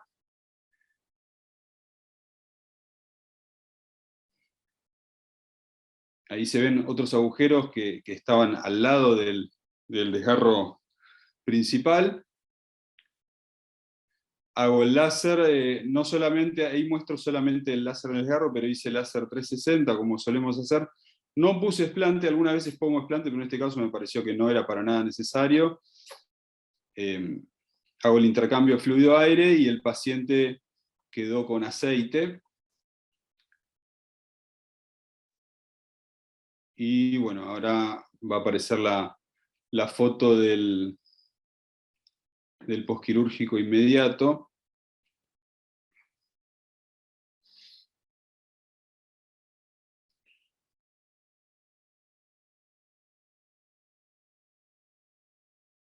Siempre chequear, bueno, que esté seco obviamente, y puse el aceite, el posquirúrgico inmediato donde se ven las cicatrices del láser frescas. Así que bueno, eso es todo. Julio. Sí. Espectacular. Y eso es vitreosquisis, ¿no? Para mí no es la hialoides adherida. Sí, es vitreosquisis, porque de hecho no era forme lo que se veía. Era algo como se ve muchas veces en pacientes con defectos del vítreo como los miopes, o incluso en algunos niños donde queda también una capa de hialoides muy finita, adherida, que si uno no pasa si uno no tiñe con triamcinolona es muy difícil de darse cuenta. No lo ves. No lo ves y no lo ves. Y tenés una Yo no lo mostré acá, pero el fellow que estaba conmigo tiñó primero con triamcinolona y no le pareció que hubiera nada. Le dije, tení de vuelta, ahí pasamos de vuelta, y ahí sí se veía pasando con el brusher por la mácula, ahí se veía perfecto. Bueno, te felicito, Julio, el caso hermoso, y como comentaba Tomás y como mostraste en el video, esa fina capa de hialoides adherida a lo largo de toda la retina, que de no sacarla son esos desprendimientos de retina recidivados con DR que compromete el 100% de la retina, pero más gruesa, y mucho más difícil de sacar porque hay que traccionar de forma más intensa, ¿no?, sobre la retina. Así que bueno, estos son los casos que ponen a prueba la paciencia del cirujano, ¿no? Sí, La sí, santa seguro. paciencia que hay que tener, porque hay que ir muy despacito, y encima al ser más finita, la capa que está adherida se rompe con mucha facilidad, y es como que la vence la adhesión a tu aspiración, y tenés que ir de a pedacitos, ¿no? Pero bueno, el éxito de la cirugía depende de esto, y de que el paciente no haga después una PBR generalizada. Así que te felicito, el video es súper lindo, y ejemplifica lo que comentaba Tomás antes, y bueno, por supuesto pone a prueba la paciencia y los tiempos, ¿no?, en quirófano. Te quiero preguntar, el área de la retina necrosada, ¿vos optaste por sacarla con el vitrectomo o decidiste hacer láser por más que veías la retina blanca por la contusión? ¿Qué conducta tomaste con No, respecto a yo esa área? emprolijé la rotura, o sea, la original la dejé más prolijo los bordes, pero no le amplié hacia los agujeros, viste que al principio se veía como apolillada alrededor, eso no se lo toqué, eso lo traté como agujeros independientes y lo fotocoagulé, no hice retinectomía ni nada parecido. Eso Le te iba a hice decir. un láser muy generoso alrededor de los 360 grados del desgarro y en los 360 grados de la retina, que bueno, eso no lo mostré, pero no se veía bien el video, pero sí hice eso. Eso te iba a decir, se ve muy fea porque se ve blanca en la cirugía, pero después Sí, con sí, el láser sí. pigmenta bien y andan bien, ¿no? Bien, sí, andan bárbaro. Te felicito, muy lindo. Bueno, gracias. ¿Alguien de ustedes le hubiera puesto gas, por ejemplo? Yo, la verdad que opté por ponerle aceite, yo prefiero, en Te estos iba a preguntar, casos, no jugármela tanto. te iba a preguntar eso, Julio, porque era temporal superior. Sí, pero no, yo no mostré, pero también había algunos agujeritos inferiores, porque el origen del traumo fue un pelotazo directo en el ojo, y tiempo después manifestó los síntomas del desprendimiento de retina, y en el prequirúrgico no se veían los agujeritos inferiores, pero sí tenía también. Igual si lo hubiera visto solamente el superior, capaz hubiera pensado más en la opción de gas, no sé si lo hubiera decidido finalmente, pero es posible. Sí, se lo veía muy lindo como para dejarlo con gas, pero bueno, nada, uno a veces va a lo seguro y Sí. es preferible decir, bueno, le pongo aceite y en un mes y medio, 2 veces como mucho, se lo sacás. Aparte le saqué la catarata en el momento, no es que iba a pensar que bueno, iba a ser una catarata de esas del aceite que después cuesta sacar, pero la verdad que me queda más tranquilo, lo controlamos bien y en 2-3 meses le sacamos el aceite. Julio, el paciente te debe un asado, porque la verdad, el tiempo que te has tomado y el cuidado, y qué bien los ha hecho el cuidado para sacar ese hialoide, porque realmente te sentaste, utilizaste todo el instrumental que puedas, usaste más de $1.500 en descartable, de un solo uso, y no hay nadie te lo valora, por eso está muy bien que veas que muestre el video, porque los sistemas no te valoran lo que vos gastás en tiempo, en corazón y en descartables, y aparte tenerlos en la mesa todo para poder solucionar este problema. Caso complejo, y bueno, ojalá vaya todo y siga muy bien y te invite un asado el paciente, ¿no? Ojalá. Bueno, gracias. Bueno, muy bueno, Julito, felicitaciones. Bueno, gracias. Por una cuestión de tiempo, seguimos entonces con el último caso del doctor Carlos Agüero, y comenta el doctor Tomás. Charlie. Buenas, ¿cómo están? Acá estamos. Adelante. ¿Se escucha? Perfecto, sí, Charlie. Bien, ¿ahí se logra ver mi pantalla? Muy bien. Buenas tardes, muchas gracias por la invitación. Vamos a hablar un poco de lo que llamamos prolapso macular anterior. Esta es una entidad que se puede dar de manera primaria o idiopática o secundaria, asociada a pacientes con desprendimiento de retina o asociada a un antecedente de trauma. Lo que suele pasar en algunos casos es lo que ven acá en los esquemas, en donde una adherencia vitreomacular a nivel de la fobia central no deja el avance de una membrana epimacular. Bien, cuando ya en un estadio 2, que esa tracción va aumentando hacia anterior, empieza a prolapsar a la mácula, y con el desprendimiento del vítreo posterior queda este prolapso anterior de la mácula y la membrana rodeando alrededor. Otra de las situaciones que podemos tener es que cuando en la mácula hay un poco de edema, ese edema en la parte foveal deja como sobrelevada la retina en este sector, y el crecimiento de una membrana epimacular, cuando luego pasa un estadio de contracción, empieza a ser una contracción centrípeta y genera también el prolapso macular anterior en este lugar. Si vemos el esquema, podemos ver que en algunos pacientes estas membranas que están alrededor de la fobia, que ya sea por una adherencia vítreo retiniana no dejó avanzar hacia la fobia, o la presencia de líquido rodeó a esa membrana epimacular, luego la contracción hace el prolapso anterior. Para compartir un poco este concepto, en este caso tenemos un paciente con antecedente de desprendimiento de retina, se le opera con una banda y se deja gas, después el paciente se recupera, pero al tiempo empieza a aparecer este signo que le hacemos mención, la presencia de una membrana epimacular que llega acá hasta parafoveal y aquí también, y en cierto punto, cuando empieza esa contracción centrípeta, el prolapso macular. A este paciente lo que le realizamos es la extracción de la membrana epimacular, ustedes van a ver cómo al extraerla se empieza a generar un ojal en este sector, porque es el lugar en donde no pudo avanzar la membrana epimacular y generó el prolapso anterior.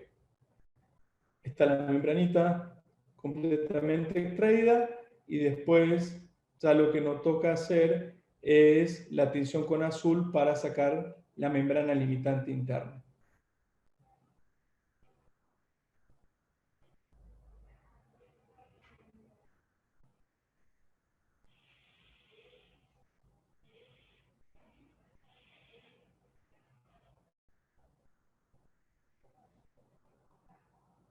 Vamos tratando de sacar toda la membrana alrededor de la fobia.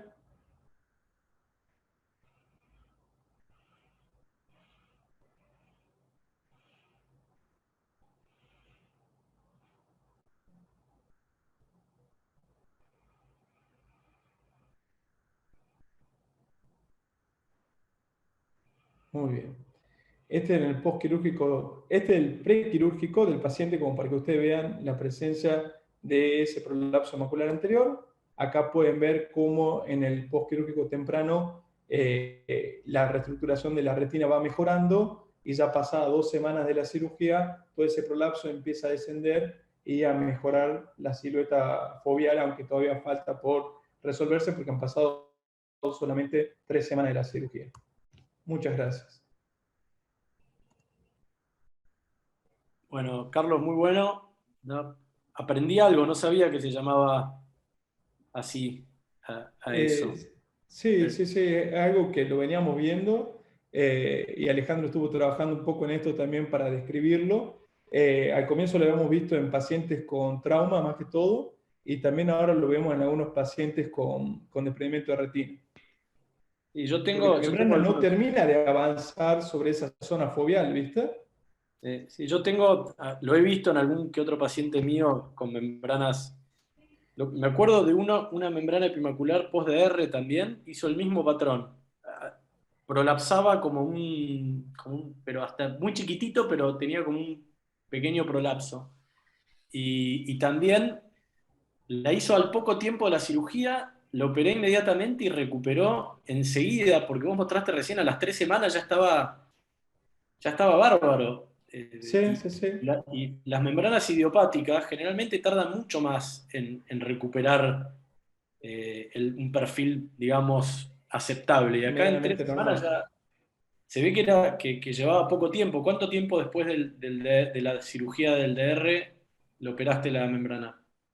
Y eso pasó como 8 o 9 meses. Ah, pasó bastante. Porque la membranita se fue haciendo como un celofán y después se fue contrayendo. Yo no mostré la otra foto, pero tenemos algunos controles más en donde está el celofán y después la contracción empieza a hacer el prolapso de a poco. Claro. Pero me parece que la recuperación de la silueta es mejor que cuando la membrana invade todo la superficie foveal posiblemente. Porque acá está liberada esa zona.